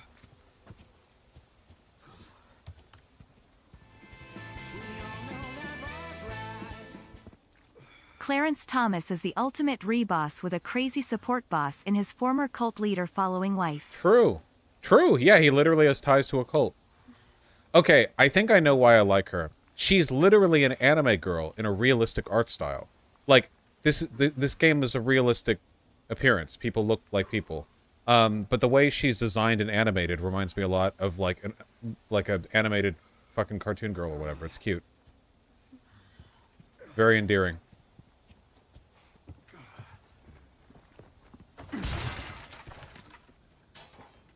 Make her a mouse? Yeah, I wish. She's literally me, yeah. Take a look. Something's bound to catch your eye. Something's bound to Well, catch Cody, your eye. Wield it. What can I do you? Okay. Probably gonna take a damage Your upgrade. weapons Vaush are thinks in women good exhausted hands, and on the man. run are I'll cute. see you. Some weird champ stuff Vaush SMH. Yeah, girls who are exhausted and their faces are red and they're huffing and puffing and they're breathing heavily and their chest is heaving. Yeah, I think that's kind of cute, you know? I can't believe Clarence Thomas That's tweeted good that work, Raya if the I Last do Dragon say has so thematic myself. similarities to Avatar. He'll never recover. It's over. It's over for him. Knife needs care. Clarence every Thomas once in has a written a while. dissent Could building be the legal difference framework for you to between use the life green and death. herbs. His wife grew them. You may want to consider it. Listen, we will find a red herb soon, okay? We will find one soon. Okay, wait. Anything else I can help you with? Oh, we could buy a first aid spray. What you see is what I've got. Fuck, is that worth? What can we trade for? Oh. It's killing me. We need someone to mod Years haven't Moshly been into the kind game to with the us, correct I proportions. That's true. Good instinct, Here, stranger. we'll buy these. Here, let's see what I can sell. Hold on. I'm sure there's already a Moushley mod. I'm Oh my pretty sure God. that Guy's point with the T-54s was pointless as it would show a Russia's depleted artillery due to worn barrels or counter battery anyway. I think he's just a doomer and we just need to give him hope. That's what I think, okay? That's what I think. Turkey just drone-striked a U.S. convoy in an Iraqi airport to try and kill a YPG commander, and U.S. officials have already confirmed it, but no one was killed. Dude, what? Turkey's going to get fucking ousted from NATO if it keeps this shit up. Jesus Christ. I can't believe that Clarence Thomas said live on stream that the U.S. should glass Israel and got himself Twitch banned. That's true. That was so long I ago. need to know if you Vaush ship Bowser and Luigi. No, Luigi is monogamous for Daisy.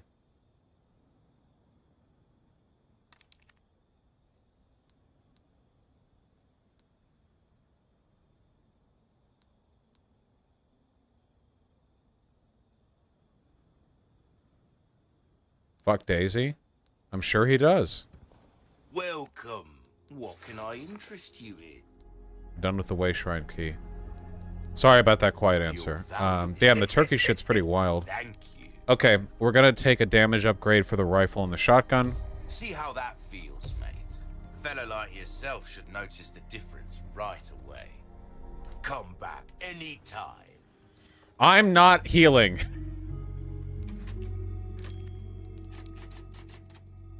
What about Mario? I've seen people painting him as a cuck. Everyone paints Mario as a cuck because everyone says that Bowser's railing Peach. Which he is. But does Voosh the Swooshy Wooshy have Apple Care extended warranty? iPhone Moshi Moshi, no Satoshi? Is it a red Yoshi, Lychee or Peachy? Which one? That was really satisfying to listen to. Be careful. No. Luigi is the bottom in his Oh, relationship fuck. with Daisy. Guys. Guys, I think I know what this building is for. Also, that's true. I'm going for it. I got some money and wanted to buy either Dark Souls 1 and 2, or instead I could get Elden Ring. What's your thoughts, since you autism hard for both? If you can only get one of those two of that set, I would go for Elden Ring personally, but I think that eventually you should try to get all of them. Maybe if you value like getting into a series at its beginnings to appreciate how it develops, I would suggest Dark Souls 1 and 2. If that makes sense. If you really want to get into Souls games and From Software and the value of the franchise, I think that DS1 and 2 are awesome and so worth your time. But if you're just like, you know, what's fun, I want to give it a try, you know, Elden Ring is more accessible and has more content for its price. So there's actually a good argument to be made for either, depending on your, you know, your preferences. Okay, there. We fully healed, guys. We found the red herb. Now we have, like, no health for the actual boss fight. Let me save again. Or Demon Souls. I don't think you have to start on Demon Souls. Demon Souls is great, don't get me wrong. I don't think you have to start on it, though. Like, you can start with DS1. And I think, you know, I don't think you're a poser or whatever.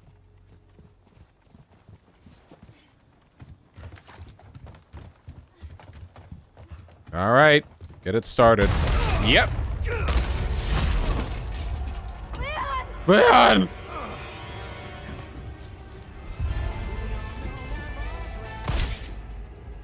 If you can only afford one from software game, it has to be Metal Wolf Chaos. Where's my red 9? What other game can you play as the president in a mecha?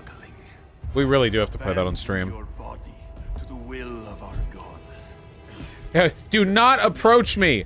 You do not approach a Leon like that! Hit or miss, I guess they never miss, huh? You got a boyfriend, I bet he doesn't kiss ya. Mua. True. Son of a bitch. Ashley, run! Knock knock. Have you heard of the good word of the pundit? We kept the hasta luego. I have, actually, Tiger Fox King. I thank you for your gift. There we go. You want to get ugly? Let's get ugly. You do not approach me! He is still approaching me. Yep. Breaking news. Clarence Thomas and Jeremy Corbyn have officially started a podcast called The Forgotten Segment. For a second, I thought you were being serious there. I mean, evade? Evade, huh? Without early marketing campaigns for cigarettes, we would not have the Pokemon trading card game or credit card rewards points. You could buy a Saint Bernard then. Oh. I just started playing God of War 2018. It's really good. Never thought I'd feel empathy for Kratos of all people. He just trying to be a good dad. He's done some pretty... I was wondering what he was doing. I was really disappointed with the transformation in this cutscene. He just emerges from the fire. I actually agree. Extending out. Lazy. Oh, I actually agree. Just spent $90 on clothes. Women be shopping gender affirmation. True. Don't worry, I've spent more. I agree on STXR. It's more involved in the original, I think. Oh, shit. Guess your tap dancing days are over. What the fuck, Leon? Oh, shit. Oh, my God. Oh, my God.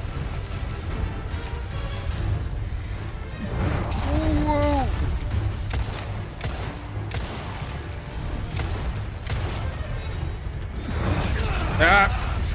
Oh, that was death. Holy shit. Okay, I need the rifle for that part. Yeah, he has a fucking ranged attack now. Oh my god. Don't worry, Alice Payne. I've spent far more than $90 on clothes recently. I recently got a couple of bomber jacket windbreakers with big anime decals that I'm quite fond of.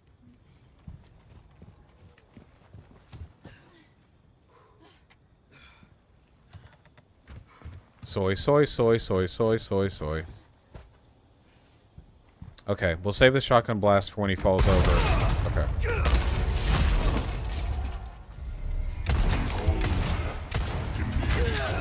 Yeah, okay. This grab doesn't do much damage.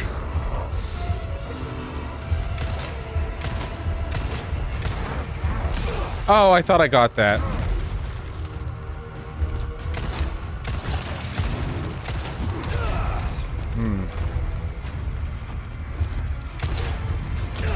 Okay, I don't really know how you're supposed to evade stuff. Here, wait, let me just try to evade stuff.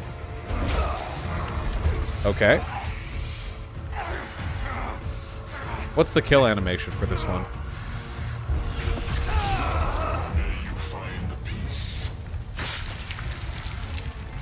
Okay. Vaush, I need you to tell me how to feel about a blatant breach of judicial ethics by a known corrupt judge in a corrupt institution. I feel like I've been doing too much news stuff lately. I really have to start responding to the people who ask me to debate in my Twitter and email DMs. Oh shit, Nock, thank you. Hey, thanks for the amazing work that you've done. Keep up the good work. Thank you, that's very kind of you. Really appreciate that. Yeah, I don't mind covering news, I just mind it when I feel like... He really gives MAGA supporter seeing Bud Light new can vibes. Who? Oh, him. Yeah, him. Yeah, for me, it's like... I don't mind covering news. The thing that I mind is when the stuff that I have to say about the news is the same as, like, what everyone else would say. Does that make sense? Like, it's the Clarence Thomas thing, the reason it's been on the back of the Garter for 2 streams now isn't because it's not important. It's just you could go to anyone to hear it, like literally mainstream news channels, and I'll say the same thing as everyone else. The exact same thing. There's nothing new for me to say on that. I have plenty to say on lots of stuff, you know, just...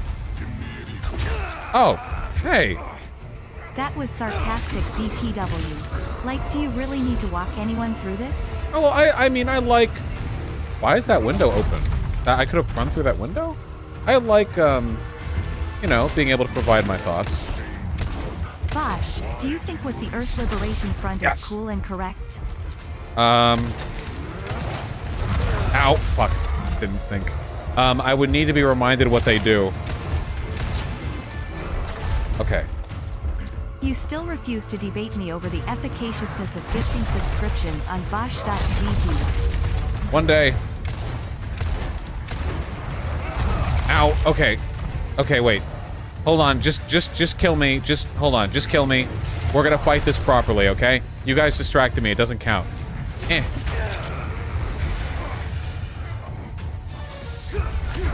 Just kill me. Kill me. Eh. Oh, you just do grabs down here, basically.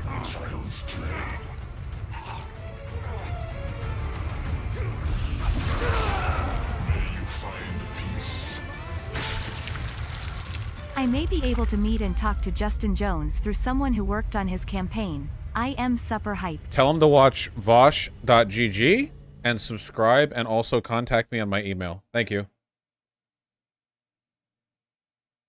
Okay, we're gonna go up there and we're gonna take this seriously with the... Why am I here? Wasn't I at the thing before? Okay. Okay.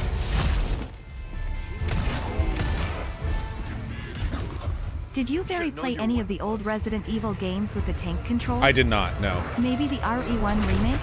They were a bit before my time. Ooh. Started rewatching Breaking Bad and good God, Walt is so horrible to Skylar. Yep.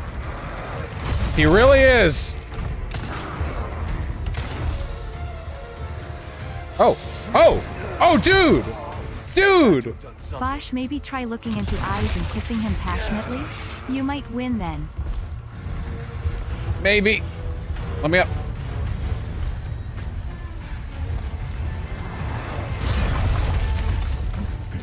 I met someone today who was introduced to the Humanist Report through your content and not in the reverse order. Nice. Love to hear about stories like that. Okay, we're using a lot of... I've never played these games, but it seems these residents really are evil. 4. Getting the rest of my money's worth out of this message, LOL. Yeah, yeah, I'd say so. I would rather hear you talk about the comments XQC made about OnlyFans over Clarence Thomas, to be honest. I feel like I'd have more to say on that subject, if anything. Sorry, the cutscenes are pretty loud. But yeah, I agree. You know what? Maybe I will. Maybe I will talk about that clip. Yeah, you're right. You're right. Okay, rifle. When did I get down here? Oh shit. Oh shit. Oh shit. Oh shit. Okay.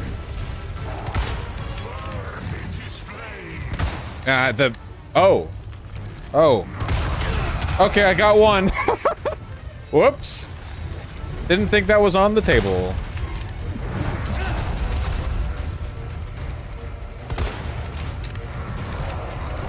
Okay.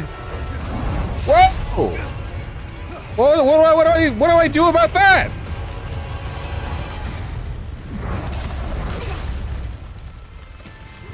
I don't think the rifle's a good choice here.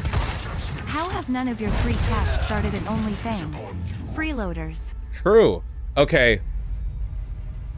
Okay, the rifle's not good. The rifle's not good at all. We need the pistol for that.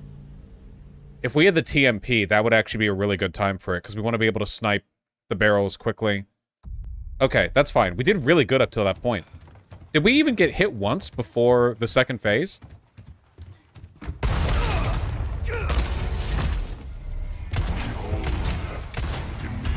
Oh, well, here's a hit. Opinions on Corpse Party? I'm afraid I don't know what that is, but it sounds scary.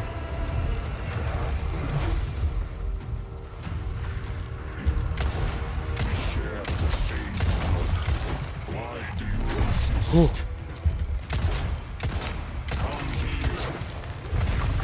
Hey, hey! Hey!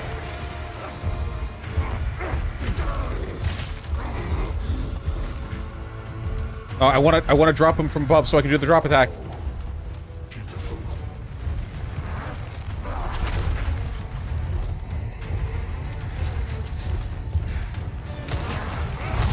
Woo! Woo! Drop? Yes! Okay, we're gonna finish him from here, because last time we had, like, no health left.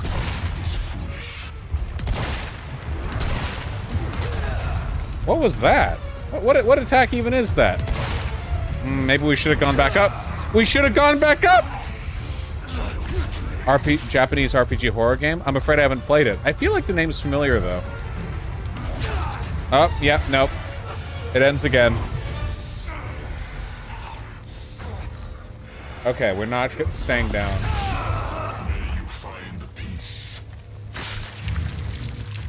It got an anime? Well, to be fair, anime adaptations of anything tend to be pretty bad, so fucking... Anime originals are, like, some of the fucking apexes of the genre, and then, like, anime adaptations are consistently dog shit, so whatever. Excuse me.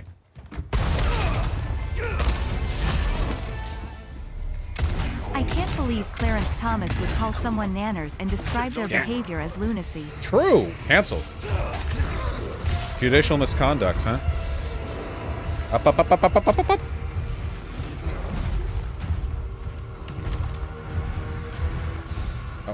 Oh, 30 handgun ammo. Holy shit.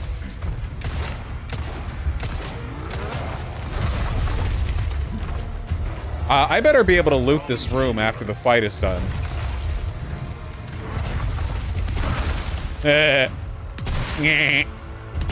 Peter. Sorry.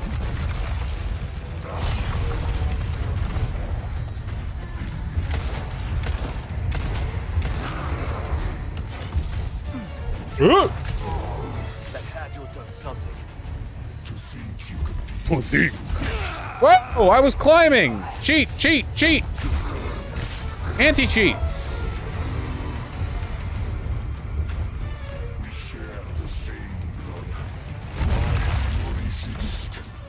That's a Putin argument.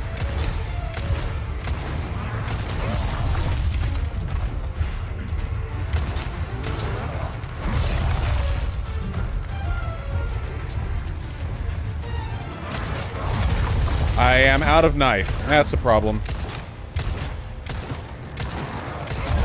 Yep, that is the consequence. Alright. Hi. Oh, no knife, right.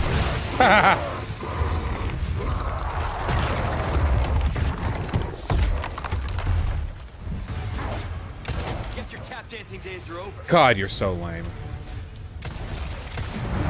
Whoa, okay.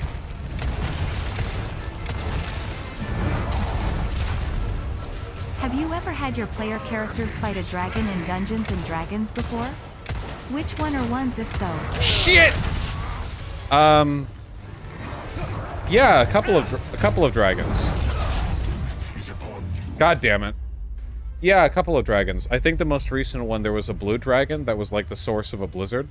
Why were you aiming center mass? Because my aim isn't that good. Shoot the barrel? Yeah, I sucked. I suck.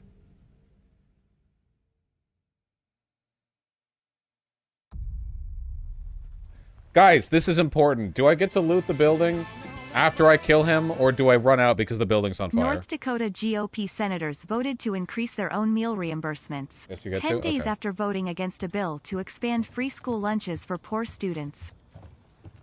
Yeah, that sounds about right. Ontologically evil.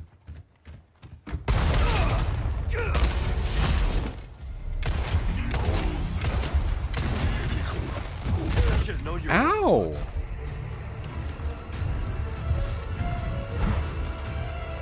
Up.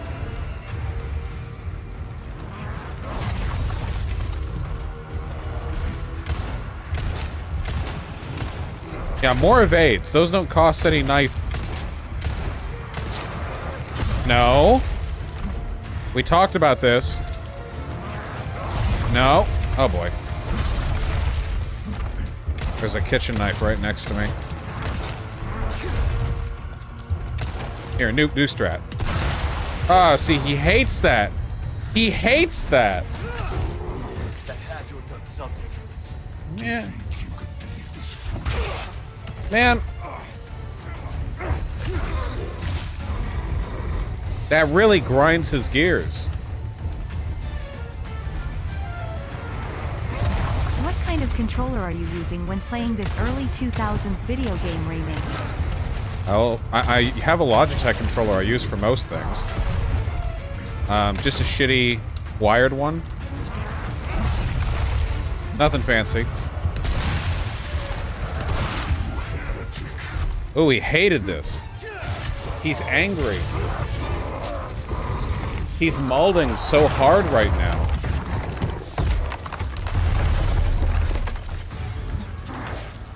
Guess your tap dancing days are over.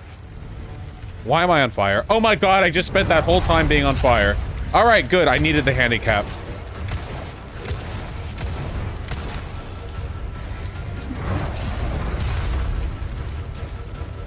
Pick up the barrels.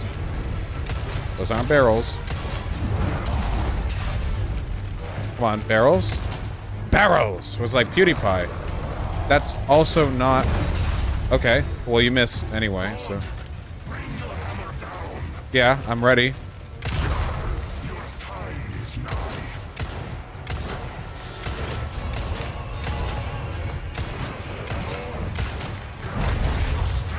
No!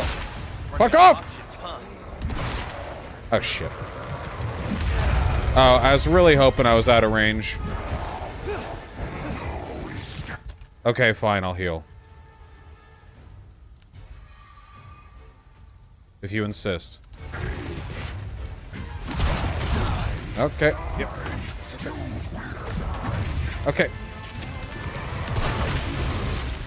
I pooped on your lawn and there's nothing you can do about it. No! You're not dead? Dude! Okay. One bullet! I thought you and TJ Kirk were cool. Never thought you'd have to fight his final form like this. Yeah, TJ Kirk's weight loss been going really well, though. Oh. Jarring. Have you had your player characters fight a Dungeons and Dragons before? Which one or ones if so? They're currently in a dungeon. Did we see that really? We couldn't have done that? Leon! Quick! This place is coming down! Just beat the 3rd gym in my Pokemon Radical Red Nuzlocke after 8 resets. I feel so Dude, accomplished. well Thank you done. for the background entertainment, Vaush. You coming? Seriously, well done.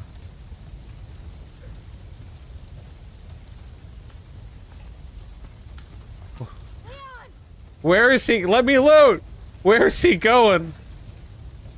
Dude, there's so much shit in here. Oh my god. Fuck yes. There's nothing more satisfying Come on! There's nothing more satisfying than doing a Resident Evil boss and not picking up any of the loot till after. I recently hit 100,000 subscribers on YouTube. Wow. When do I get the Vaush Give my Twitter regards follow to your SMH? Well, Also, have you seen the Dungeons and Dragons movie? It's great. I have not, but I want to. I follow based on Twitter followers, motherfucker. Also, congratulations. Look forward to your yellow, your Have you ever had your silver, dungeons fight your dragons black. in one of your campaigns? I think yes, Sake. We've had some pretty wild campaigns.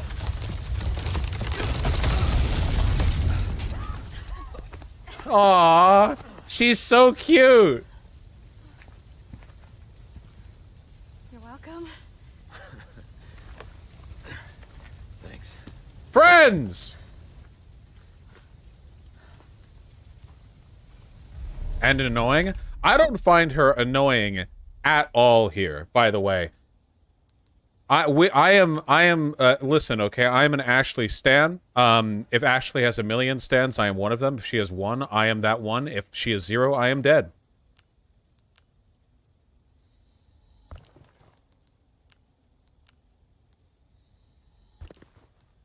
Okay, our knife is broken. We have to fix that. Okay, alright. That's already equipped. Do we want to craft anything? Probably.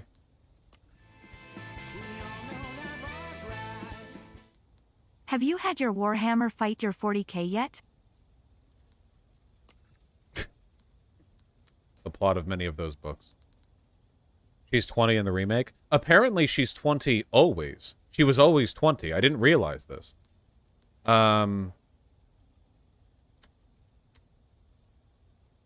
We have 51 pistol shots. We need shotgun ammo. We'll go with that, I guess.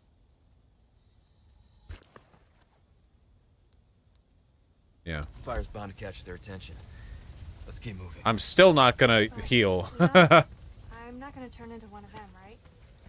I won't let that happen. I promise. Why is the dialogue so quiet when the, like, cutscenes were super loud? The voice volume is up max. That's kind of annoying.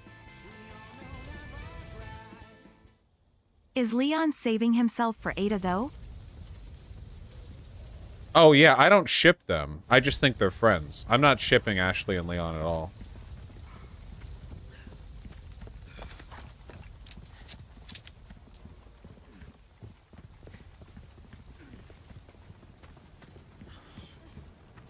Leon craves the A-Dussy.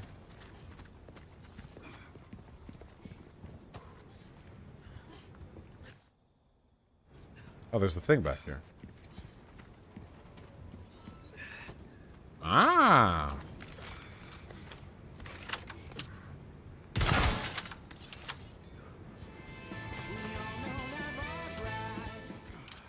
Is saving yourself for Ada the Wong decision? I personally am not an Ada stand, okay? She's the whole, like, spooky, I know more than you, but I won't tell you anything type of bitch, okay? That's not my vibe. Come on. Wait, are we at the castle already? Is that the point where this happens? It is! Yeah, the castle is after you defeat the big boy. What's going on?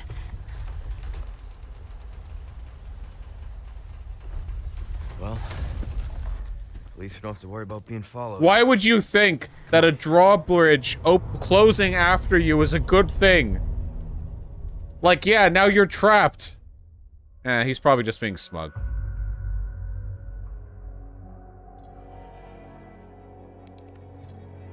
Wow, 12? Never mind.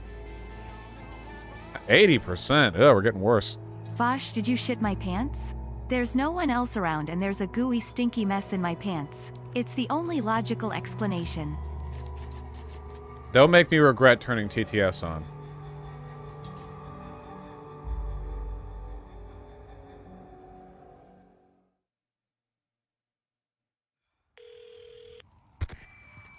Hola, Luis here. Hi. You still around? Well, I wanted to go home, but Ashley just had to see this castle first.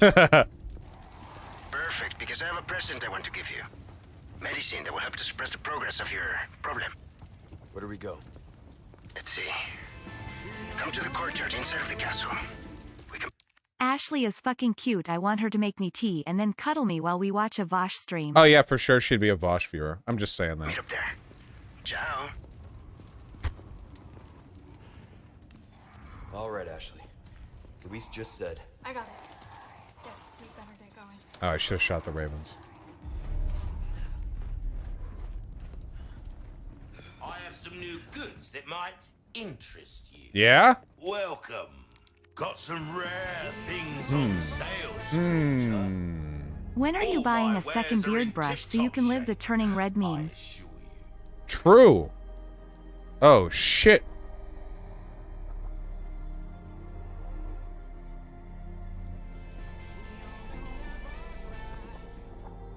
Leon must save himself for Claire, to carry on the Redfield family bloodline. Okay, we're not getting the blacktail. I have decided that the Red 9 is going to be our pistol for this playthrough. However, the Stingray and the Broken Butterfly I want. We have to get the Broken Butterfly because it's a special offer right now, and we get the ammo recipe for free. That's just too good. Anything else I can help you with? Knife needs care, everyone. Yeah, I know. Could be the difference between luck. Good luck to you, stranger. Mendez's False Eye. That's all we can sell right now, A though. deal well struck. Will that be all then? And what are we trading? Okay. Treasure Map Castle is a 100 What's that? exclusive How upgrade have we procured these curiosities? that grants access to a weapon's exclusive upgrade regardless of the weapon's level.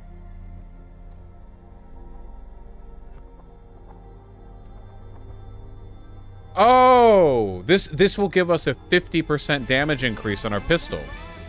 We need that. We'll save for it. Have any of your cats ever tried to groom your beard or hair? Like just after a meal, perhaps? You mean like licking it? There have been a couple of times that they've like licked my beard, like a dog would, kind of. Everyone dogging on Gotta Ada's select bad voice combat acting have never played anytime. any original RE games, lol. Does she have bad voice acting? I've only heard her once so far. Okay. We need to clear this shit up, okay? This is unacceptable. We need to get the Broken Butterfly. Okay, first thing we do, we load the shotgun. Vaush, one horse-shaped object, and Ashley, equals Vaush's dream scenario. That's true. That's pretty true. Okay. The voice actress for Ada Wong got so much hate from nerds that she shut her social media down. Dude, what the fuck? That's fucking awful.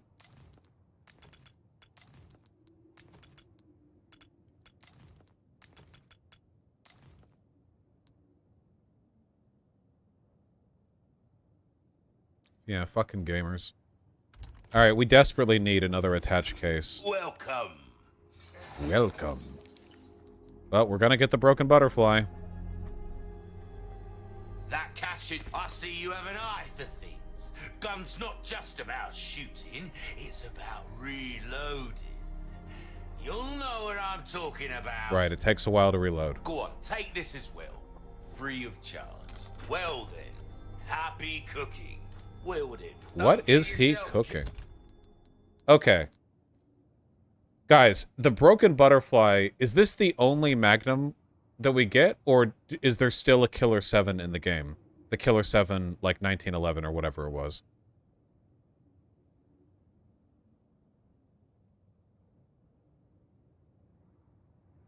There's another Maggie? Okay, gotcha. There is another. Alright. Killer 7 was an awesome game. Yeah, I still haven't played it. I really need to. Okay. Killed now.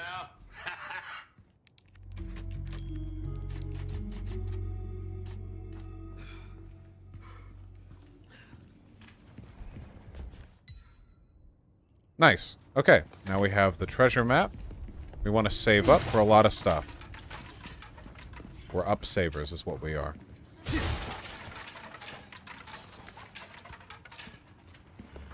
Merchant, there's something right behind you. Have you heard of the breakthrough in mathematics, which was the discovery of an aperiodic monotile, also known as an Einstein? I have no idea what you're talking about. But I agree with you completely. It's worth it to replace the existing rifle for the Stingray in my opinion. Yeah, I think the Stingray is the last rifle that you get that serves that I want, at least. So that I think that'll be the last rifle we get. Like, I'll fully upgrade that one. Huh? Snake?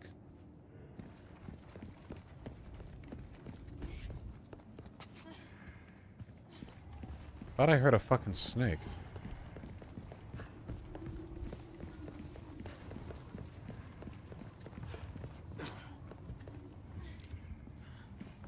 Snake!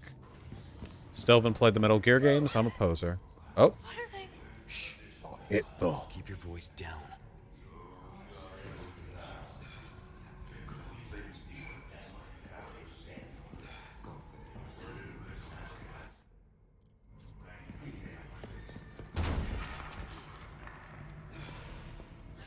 You know what we should do?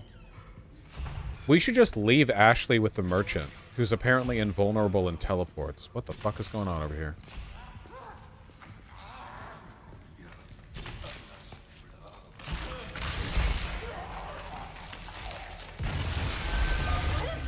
Oh.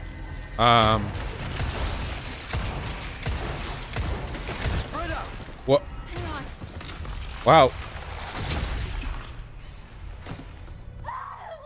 They sure updated the appearance of that dude. Okay. Well. Pass below hanging enemies at your own risk. Thanks.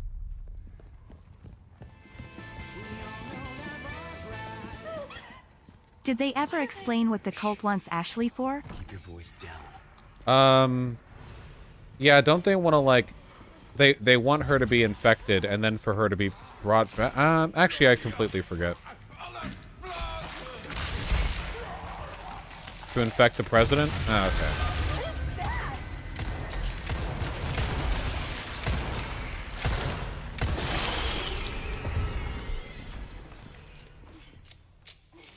I have not seen that soundscope. Boot knife? What is a boot knife? Is that just a better temporary knife? I think it is. It's probably a better temporary knife.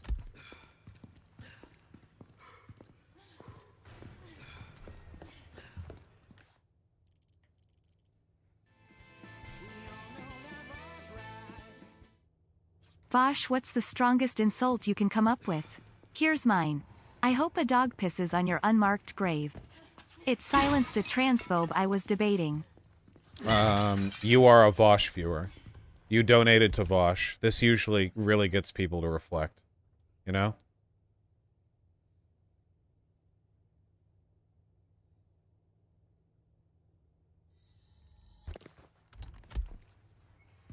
No! How dare you! Yeah, true. Hey, whatever silences transphobes, right?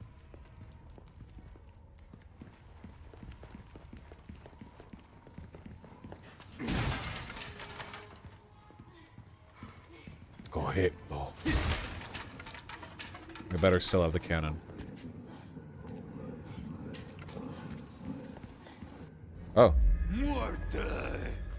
I know what that word means. Okay. Oh, shit. Hold on. Ashley, it's a firing gallery up there. Hold on. We have a specific weapon for this. Muerte. Spread out. No prob. Oh. Hey. Whoa. Okay, we're doing this shooting gallery style.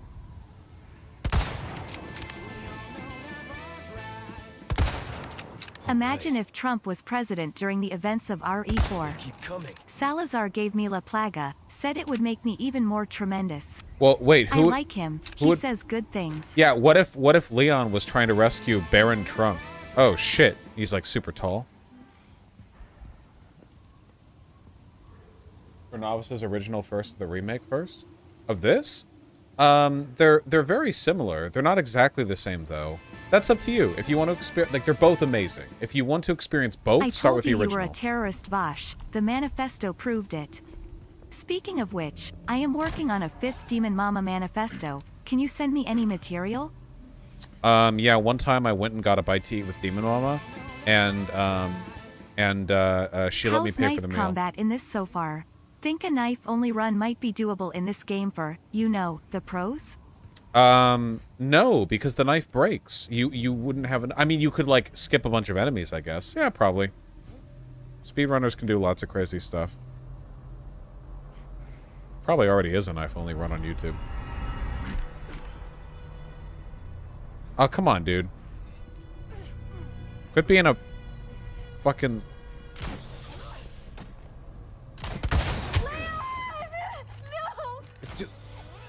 Come on. Got... Okay. God, I'm okay. I wasn't loaded! Dude, the dead zone is so wide. Hi Vaush S Memes says hi. Hi. All right.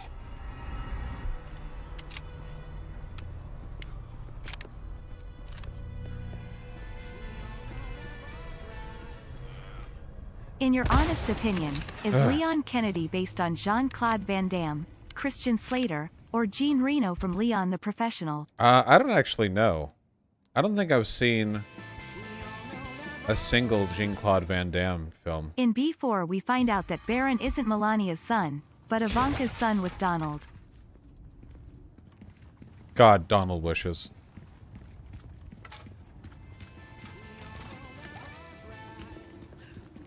While building the Pharaoh Ramses III's tomb, workers grew upset about their treatment. Management threw a big lunch, so workers so occupied the Valley of Kings. True. What?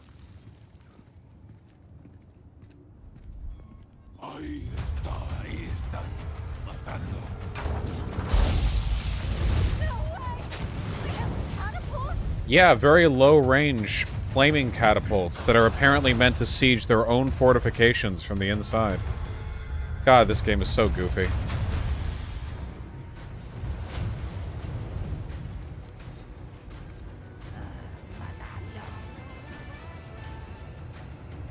Long-time watcher, first-time dono. Had a dream where you got us kicked out of a Tim Hortons because the cashier was a Trump simp and you made fun of her so bad. That could track at a Tim Hortons. Doesn't Tim Hortons mostly serve truckers?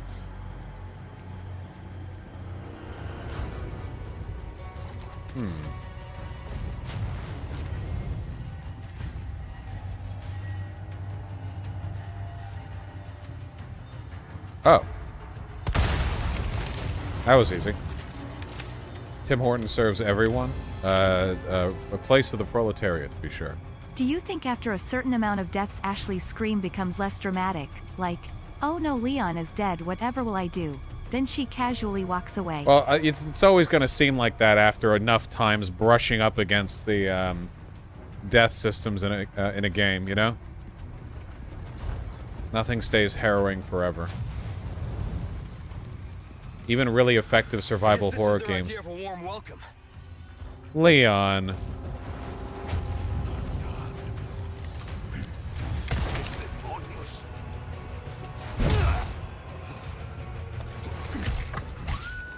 What? When did someone get behind me? Okay, now stand. What?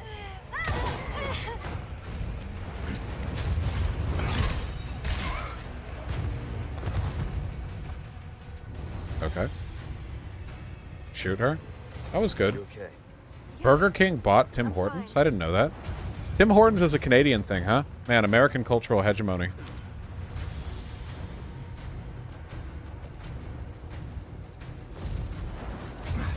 Yeah, from where? That? Pav. Leon is Ukraine looking at the new Russian fleet of tanks.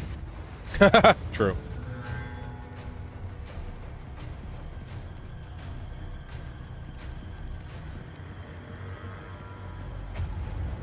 Okay. Ashley? Stick close. Okay.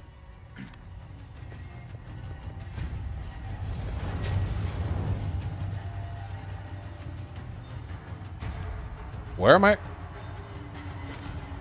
Oh, okay. I don't think we're gonna get a beat on them from this angle.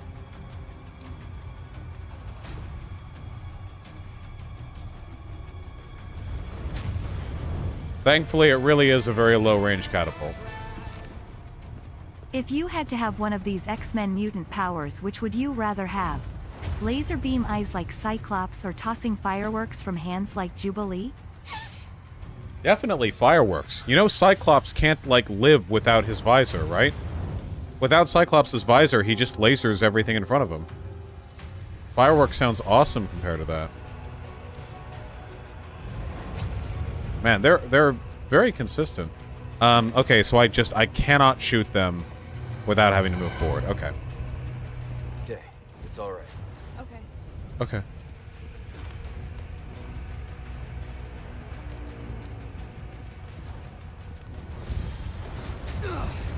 We're fine.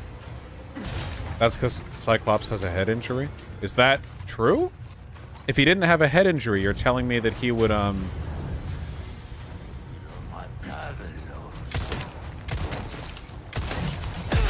Ow!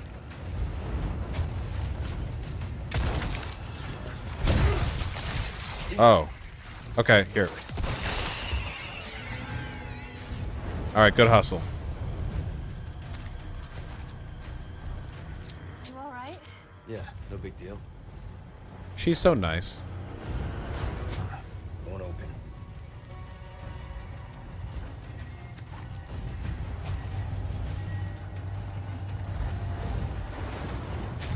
What? Where's the next one?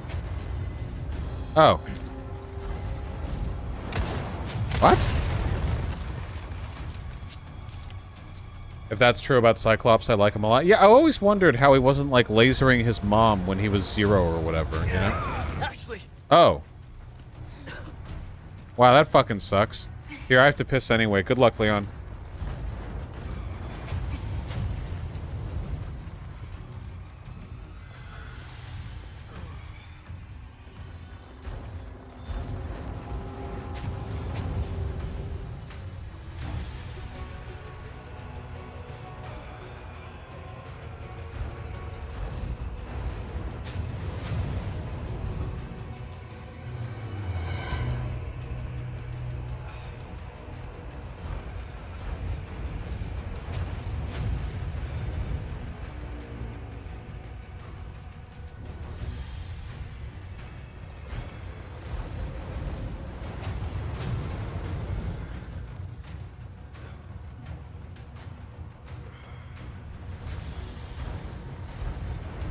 Wait, she gets up on her own?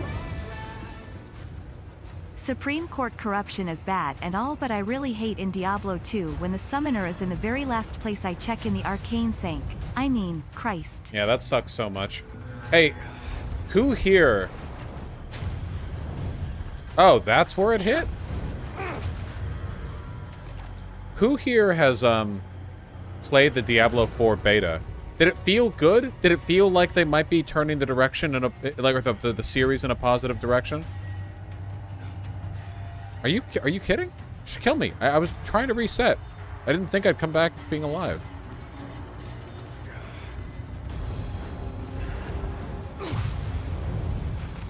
Thank you.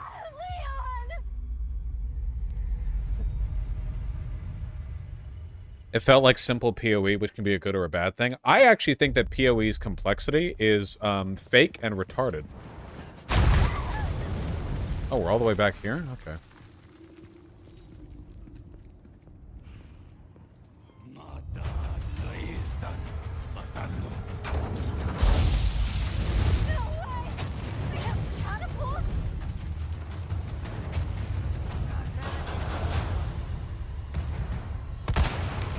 Nice.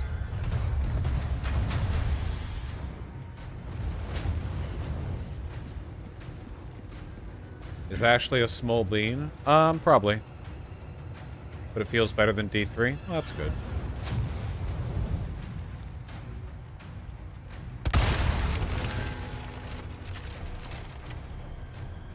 PoE skill tree is dumb as fuck.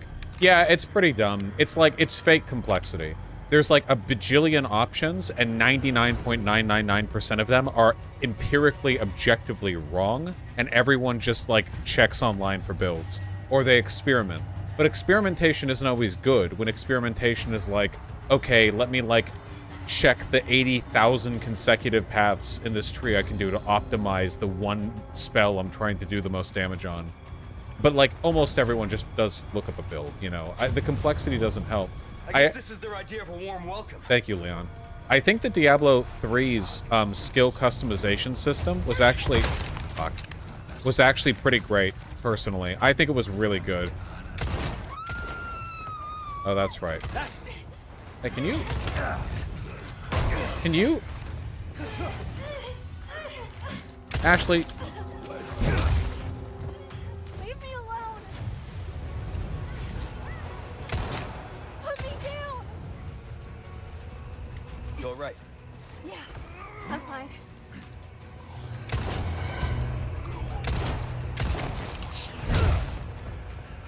Boy, these two sure are resilient.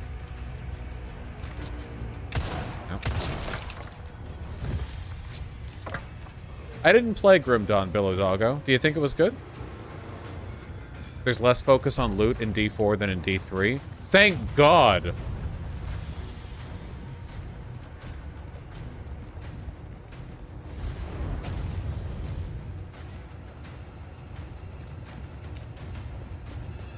Do you remember Torchlight? I remember, I just didn't really care for it. Hang on.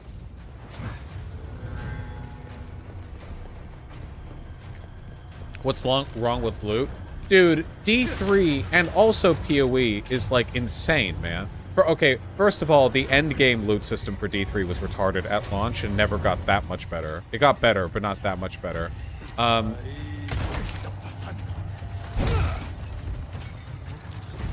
And moreover, like, I really feel like... Oh, right.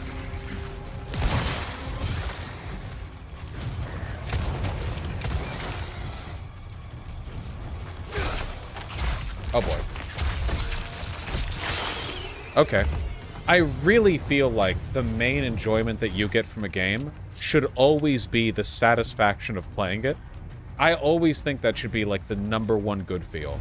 And Diablo 3 and action RPGs broadly have really leaned into the, like, fuck how the game actually feels. Let's just have it be a shallow, like, mechanical membrane that you permeate to get at the real fun, which is seeing a billion pieces of loot drop from every guy you kill. And wait, you do fire here? Wait, no. No. What? You okay? Yeah. I peed while waiting here. Stupid. Okay, dog, what? No, okay, just fucking kill me, bro. Do it. Kill me. Kill me. Kill me. Kill me. Kill me. Kill me. Heal? No. Okay, but the loot is cool, it just needs more than that? Yeah, I'm not saying that loot is bad, I'm saying it needs to have less of an emphasis on loot. You guys realize that, like, games like Diablo and Path of Exile and stuff are basically gacha games, right? The only difference is that instead of making you pay money, oftentimes they just gate you through time. But fundamentally, it's the same, where you have, like, daily or weekly or season bids on, like, an unimaginably large loot table that you get to run through. And the game is fine, maybe? But it's mostly just about, like, what guides you through the loot grind. Yes, PoE means Path of Exile. What did you think of it?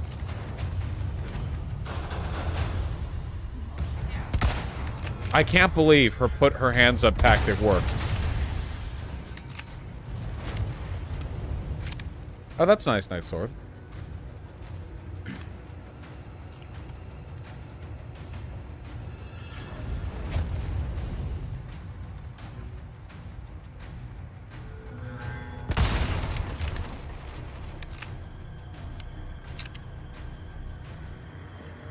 No more.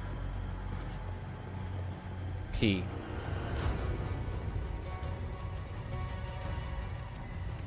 Nice music. I guess this is their idea of a warm welcome. Thanks, Leon. What build did you play in PoE, if you recall? It was like Lightning Spark or some shit. Having 4 abilities, you could... Oh, right, I keep forgetting. Oh, you can... Oh! Oh, you never have to shoot them. You can just... Okay. Dope. That was efficient.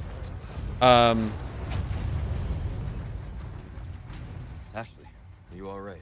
Yeah, thanks. In Diablo 3, having 4 abilities you could mix and match and swap out for your class, that felt really good. Do we all agree on that?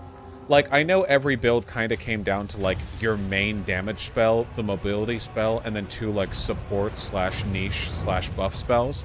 But I still felt like that was a lot of fun compared to, you know... In PoE, it just really feels like it's the one spell. Oh, man. And this might be an unpopular opinion, but I'm gonna die on a hill over it, okay? Buffs are not fun 99% of the time. The concept of buffing, before I do my big attack that does damage and provides the kinesthetic satisfaction of nailing an enemy, I will now apply like 2 or 3 things that just for 60 seconds up my numbers. I've always felt like they suck. They're not fun. Okay, I'm going to bed now. Have a blast storming the castle.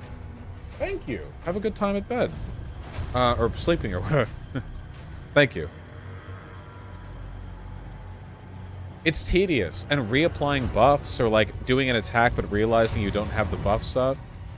Do you feel the same about debuff classes? No, I think they feel different because when you are a buff class, your buffs, the way you are when you're buffed, feel like the baseline, and it's unsatisfying when you're not at that point. And keeping the buffs up is a 24/7 maintenance thing. Whereas debuffing an enemy feels like you're weakening them. It's an active thing that you do specifically to an enemy, which changes your relationship to the way you're casting the spells. Yeah, I don't use temporary stat boosting items either. Okay, let's not get fucking beamed this time. No beans, okay?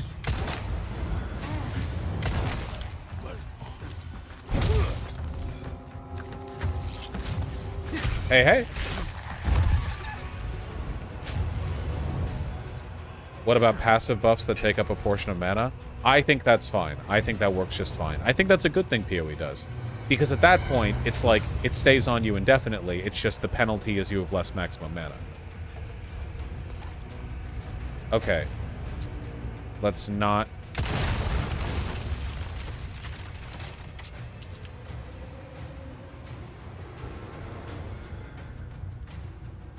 It should be about choices. Yeah, another point is that buffing basically never gives you a choice. The choice... With buffing, the choice is, do you want to do more damage with your attack or not, you know?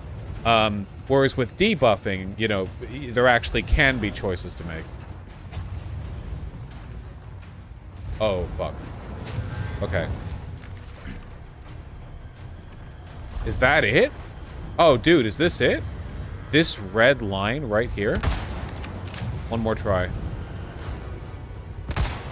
No, I don't think that's it. Do you think that's weird that a lot of the fantasy genre games don't use the Bronze Age? It's mostly just vaguely medieval. Yeah. Wasn't there a CRPG recently? Not recently, but in the past couple of years that, IHJO de la chingada. True. Thank you. That was in the Bronze Age? Tyranny, that's it. Yeah. You're basically like a judge, jury, executioner kind of guy for an evil empire of Bronze Age deuterinos. Man, it's like right back here.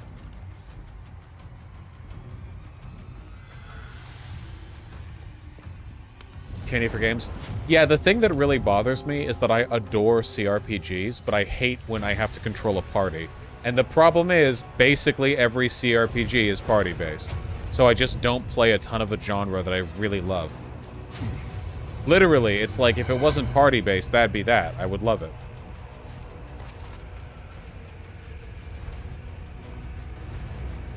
It's okay, this one. I love you. Okay.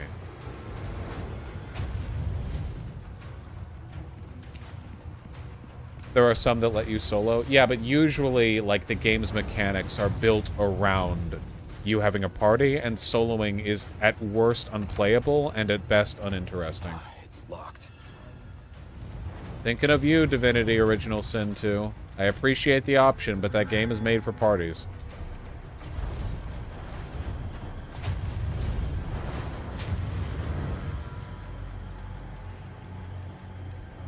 Just have friends? Well, it's in-game friends. You control all of them. I think I just have to run. Man, I really think that's the barrel, too.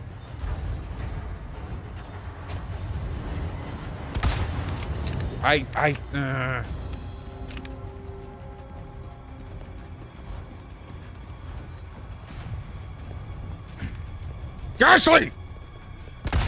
The fuck out of the way!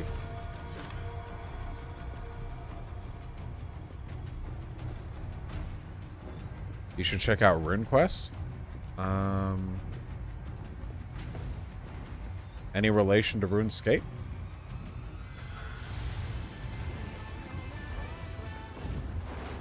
Vaush, when are we getting the Iris study stream? I probably should do it. It's on the list of things I need to do a research stream on.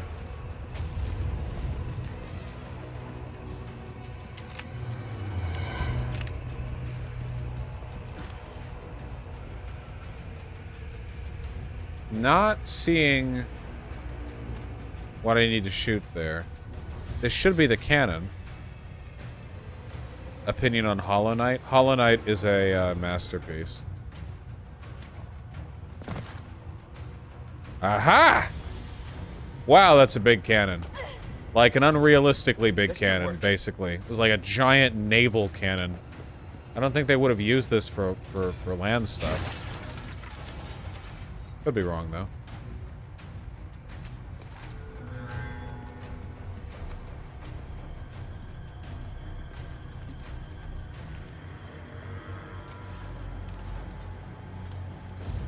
Actually, they did? Well, that's cool. Hollow Knight is literally too good. Yeah, it's offensively good. I feel like I'm in a dangerous spot right now. Yeah? There we go. Nice. Ever play the Jack games? No. RuneQuest came out in the 70s. Wait, what kind of game is it? Video games weren't a thing in the 70s. Not really, you know. I know there are pedants in chat who'll be like, well, actually, shut up. To celebrate the Five Nights at Freddy's movie, will you play Five Nights at Freddy's on Tabletop? stream? Oh. No, I'm too much of a pussy. I get scared. I do. I get scared. Hello.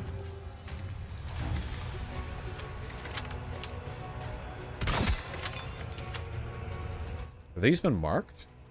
No, that's the first one. Okay.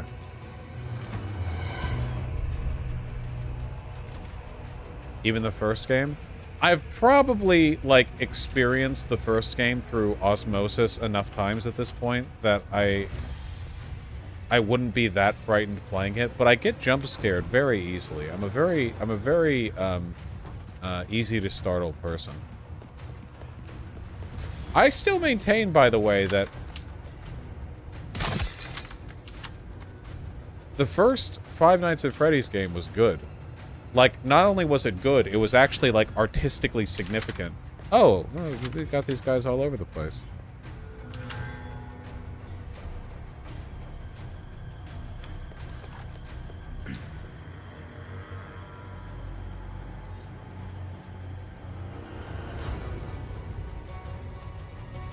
Go into that? Well, it's an indie game that had, like, a minimalist aesthetic and a minimalist game presentation, mechanic-wise. No spoilers, be astounded.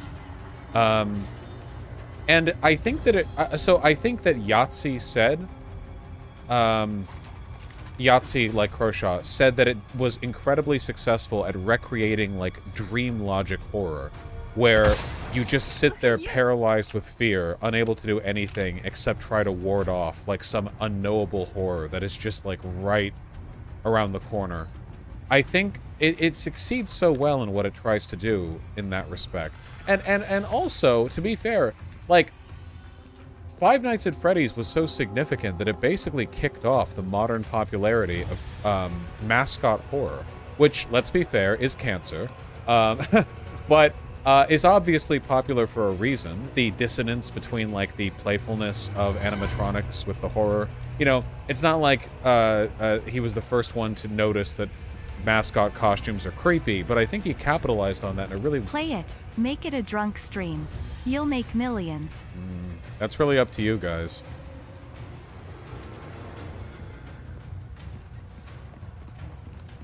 How FNAF's gameplay mechanics fed into the horror was pretty genius too. I agree, I agree. Okay, well now we definitely need to get all 6 of the medallions, so let's do a full loop and make sure we get all of them. No fussing about. What is this? Oh, this is when I need to raise the cannon.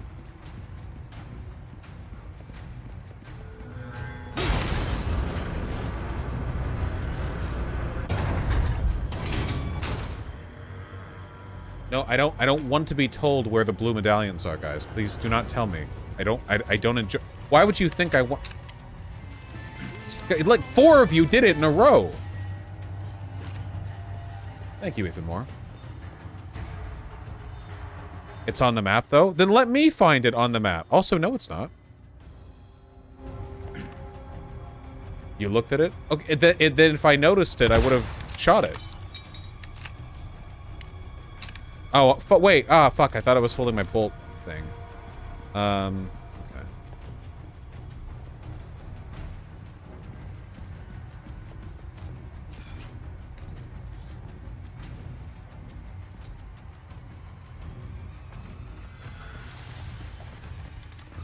Why'd you waste a sniper shot? I thought I had the bolt shooter out.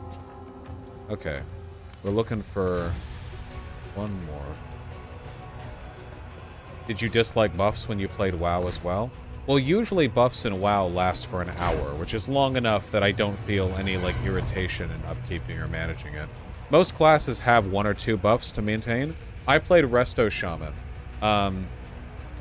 There are some classes that are more reliant on buffs than others, though. Like, Warlocks do a lot of buffing and debuffing. Priests do.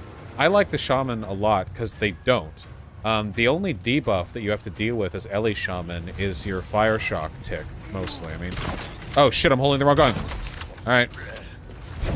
And, well, when you're doing Resto Shaman stuff, literally every heal puts on a buff, but that doesn't... Can we not? You okay? Dude, letting them grab Ashley and then stabbing them in the back of the neck is unironically a really good... Did you go cow or did you play later? I've played it on and off since vanilla, but I did most of my mythic raiding in Legion.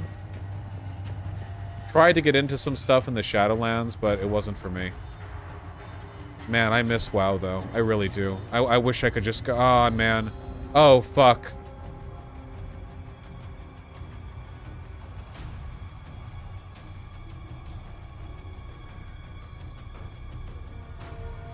I shouldn't.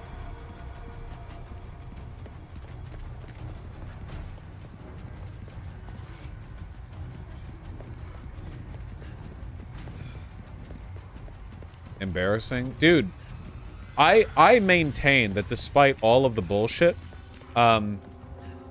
with the specific kinds of content that I enjoy, which is mythic dungeons and high-level raiding, World of Warcraft is not just a good game, it is an exceptional and unpeered game. I genuinely think that, like, in the specific slivers of the massive blob of gaming that is World of Warcraft, that I specifically go for, like, that's... I see Vaush, but where are Harris and Zach? Is this not an episode of Cold Cuts? Hey, we'll get another one out there soon, okay? Here, we still have to find one more of the... Ooh. I also really enjoyed Guild Wars. Buddy. Oh, does he know? He doesn't know. Let's let him know. Firing again. He still doesn't know.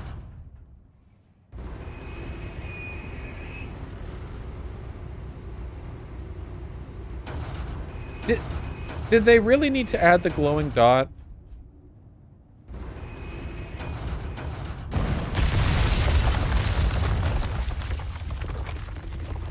All right. That went well. Oh, warning next time. She didn't know. Anyway, World of Warcraft Mythic Dungeons and World of Warcraft raiding, I actually would consider like a... Obviously, it varies expansion by expansion, but potentially in the format of a multiplayer online game, I would consider it to be like an exceptional game. Now, the broader World of Warcraft experience as a whole, with all of its time gating and its loot box bullshit and its random, all the gear grinding and all that fuck, I think that shit is garbage. And that is most of the game. But once you get all of that down pat, once you're playing it properly, sitting down and doing some real, like, mythic dungeons, being on your fucking level, doing some plus 23 shit or whatever, that feels really good. What were your thoughts on Final Fantasy XIV raiding? I only did a little bit of it, and I just wasn't that taken by it. I know that at the higher ends it got quite difficult and mechanically involved, but it just never felt a way that made me that happy. I tried Guild Wars 2 as well, and it was fine, I think. Guild Wars 2 is pretty good. Yeah, it is. Also, you can be a tall woman. That's nice. But I still think that World of Warcraft is unmatched in this respect. Yes, I did, Koshigal. I did watch that video, and I thought it was incredible. Every Folding Ideas video for me is like a movie dropping right on my computer. I'm so happy when I see them. Okay, we're looking for one last blue medallion. Chat, please don't spoil, but it might take me a bit. What are you hoping to see in Shadow of the Erdtree? I don't know. I don't know. From Software is so good at what they do. I'm just looking forward to being surprised. Did you watch that Mooncat video? Yes, I did. I found the humor a bit insufferable, but the video's contents were excellent.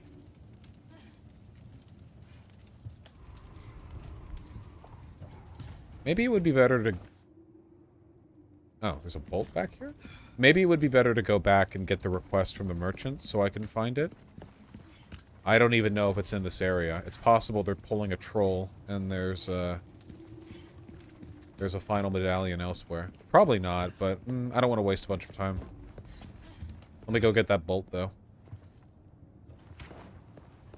Final Fantasy XIV's got worse as time went on. You guys, I really wish I could Okay, you guys know how satisfying winning a Dark Souls boss fight is because you take so much damage when you get hit. Like, it's so punishing that, therefore, the satisfaction of prevailing is that much greater. Like, that's one of the things that sells the series, you know? The fact that you die so quickly means that you're on your beat the whole fight. It requires a lot more investment. Doing World of Warcraft raiding, especially at a high level, is like that times 20, with everyone's hopes riding on you, especially as a healer. Oh my god. Healing Mythic raiding with like 19 other people or whatever, who like, and for like multiple beats, like constantly, like 10-minute fights, you know, like second by second, you have to be on your game to a level that exceeds, in my opinion, any level of mechanical complexity in a Dark Souls or Elden Ring fight. And if you fuck up once, everyone knows and a bunch of people die. The adrenaline, man. Here, I'm gonna go back and get the request. So good. Take care, XLR. XLR.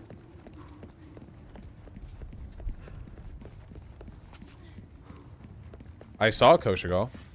I see all of Dan's videos the moment I get the chance. Can I even go all the way back here?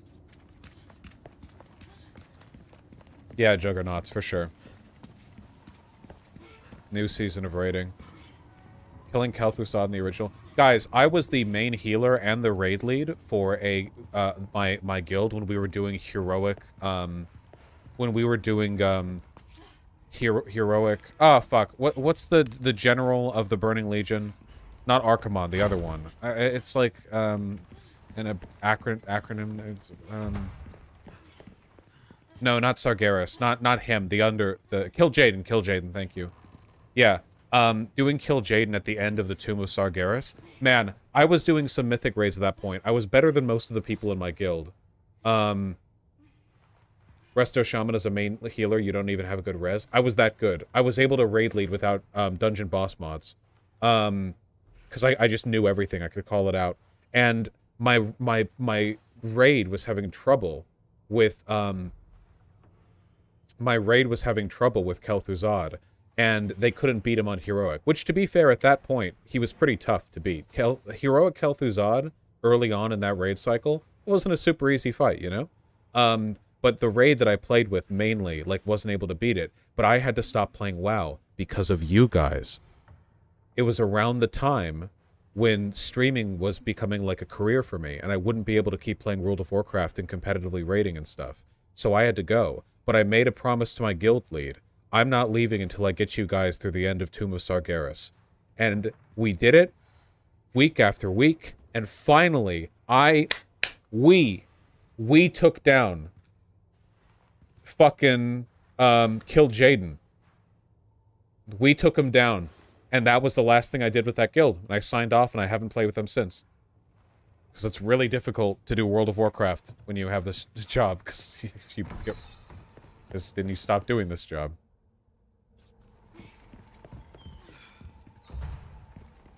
Leaving on a high note. Hey, I still talk to my raid lead from time to time. Not often, but we have each other's, you know, info.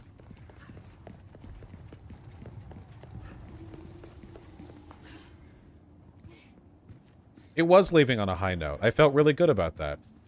For those of you who, chat, if you agree, you agree. The bonds that you form with a raid, a group, with a guild you care about, that's really good, right?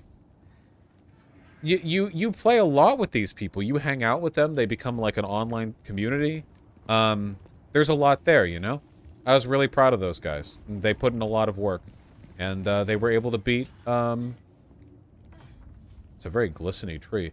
They were able to beat, Kill Jaden. I keep wanting to say Kel'Thuzad. Why not treat yourself, mate? Welcome. Okay. What can I interest Wait, do you not have the blue... Is it, like, hanging here? So you don't even have it. Oh, okay. Sorry for running back here. We'll come back and we'll get it. Yeah.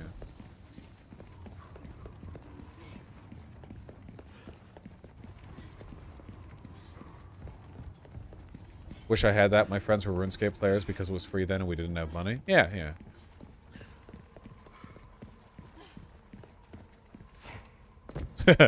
Thanks, Leon. Use your broken butterfly more? Not against regular enemies. If you aren't able to solo 40-man raid bosses, you aren't good enough at WoW yet. Well, yeah, I have. I was able to solo 40-man raid bosses. All I had to do was enter Molten Core as a level 110 Ellie Shaman. It was easy.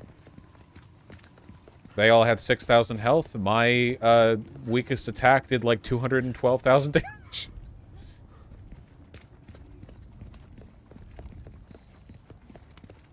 But I don't have it in me to play games like that anymore. Forever games, you know? Oh, you could have seen the cannon from down here. That's so cool. I want to play games that give me the feeling that World of Warcraft raiding did without needing to invest, like, yeah, 20 hours a week into it. And the Dark Souls games do that for me. That's one of the reasons I'm so much of a fan of them, you know? They give me that feeling. Holy shit! Is this the fucking undead prison in Dark Souls 1? Does no one else feel from right here? Solo 40-man raids in the expansion you are playing in, not old raids. Wow, moving the goalposts? Right now, does it not feel like... does it not feel like the Asylum Demon? The Undead Asylum, yeah, the Asylum Demon's about to butt slam us? Dude, literally, you walk in from, like bonfire. Dun, dun, dun, dun, dun, dun, dun. Okay, like that. Is there a door to a side to escape the demon? No, sorry. Noise gate? That noise gate was put there for your protection, and it did its job.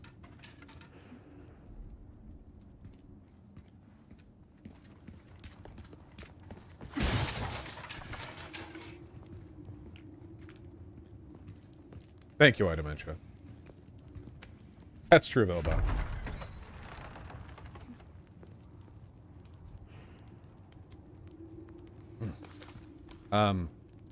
Why are the chandeliers moving? Well done, Sir Political Banana. I can't do that reliably yet. You just passed the request? Son of a bitch. Well.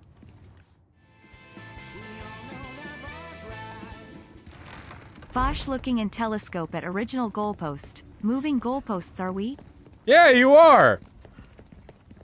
So what if it's molten core? What do you want from me? Oh, yeah, we have to go... Okay, yeah, we have to go, like, down and around here. Okay, yeah. I'm glad we got the, pamphlet. Otherwise, this would have been a bitch and a half to find. Ashley, keep up! Huff, huff, huff. Are there multiple merchants, or is it just one? It's just one. I mean, they don't really answer the question, but that's what I think. Why did the devs make Ashley pant like that when she's running? You know why.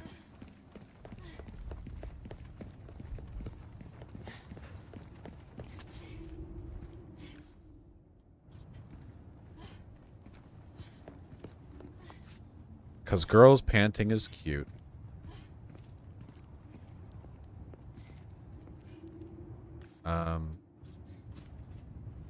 Ah, there we go.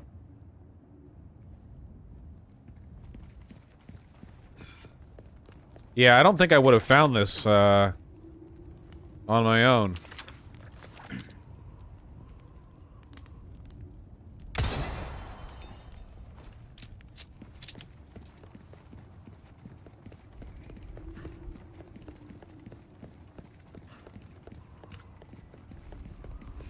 She's an average-shaped 20-year-old who runs for like 12 hours straight in this game. You'd be on the ground crying, chat. That's true. She's trying to keep up with athlete extraordinaire Leon Kennedy over here. Dude, she's so fucking cute. Oh my god. Insane. Look at the way she runs! Look, she literally like... Leon!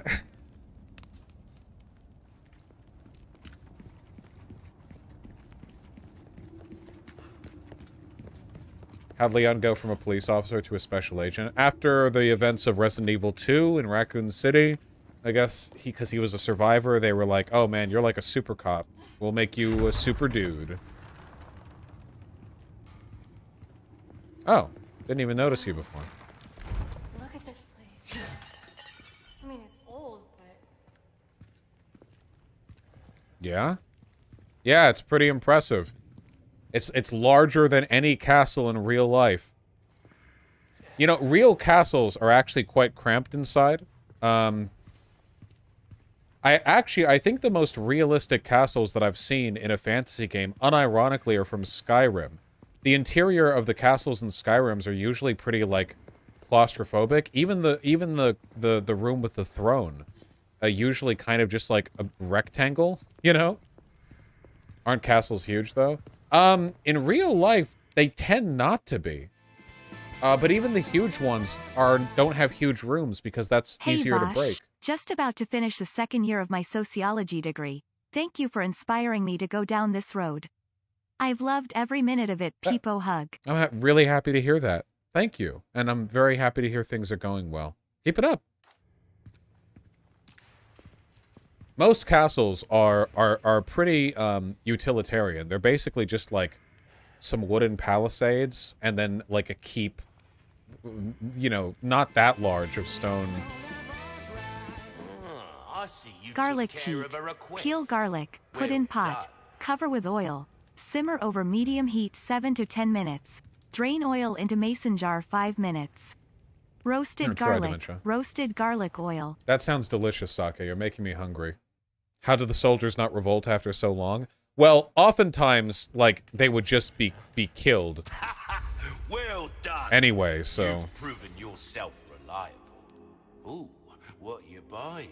Oh, that was good. Kind of, look at the way he talking. Ooh, what are you buying? molding a weapon to suit your specific needs. Come back anytime. Didn't they think kings were appointed by God? Divine right is not entirely present throughout medieval history. Also, oftentimes they were fighting to defend lords, not kings. It's sort of an easy job to do a siege, right? If you're the sieging ones, I imagine it's easier than, like, direct combat. If you're the ones being sieged, it's probably hell. Thank you for the recommendation, Sir Political Banana. Vaush, nope, sieges were almost impossible to maintain because of revolts or diseases breaking out among the siegers because armies would produce so much waste they would fuck the land for years. Wow, that's fucking metal. Jesus.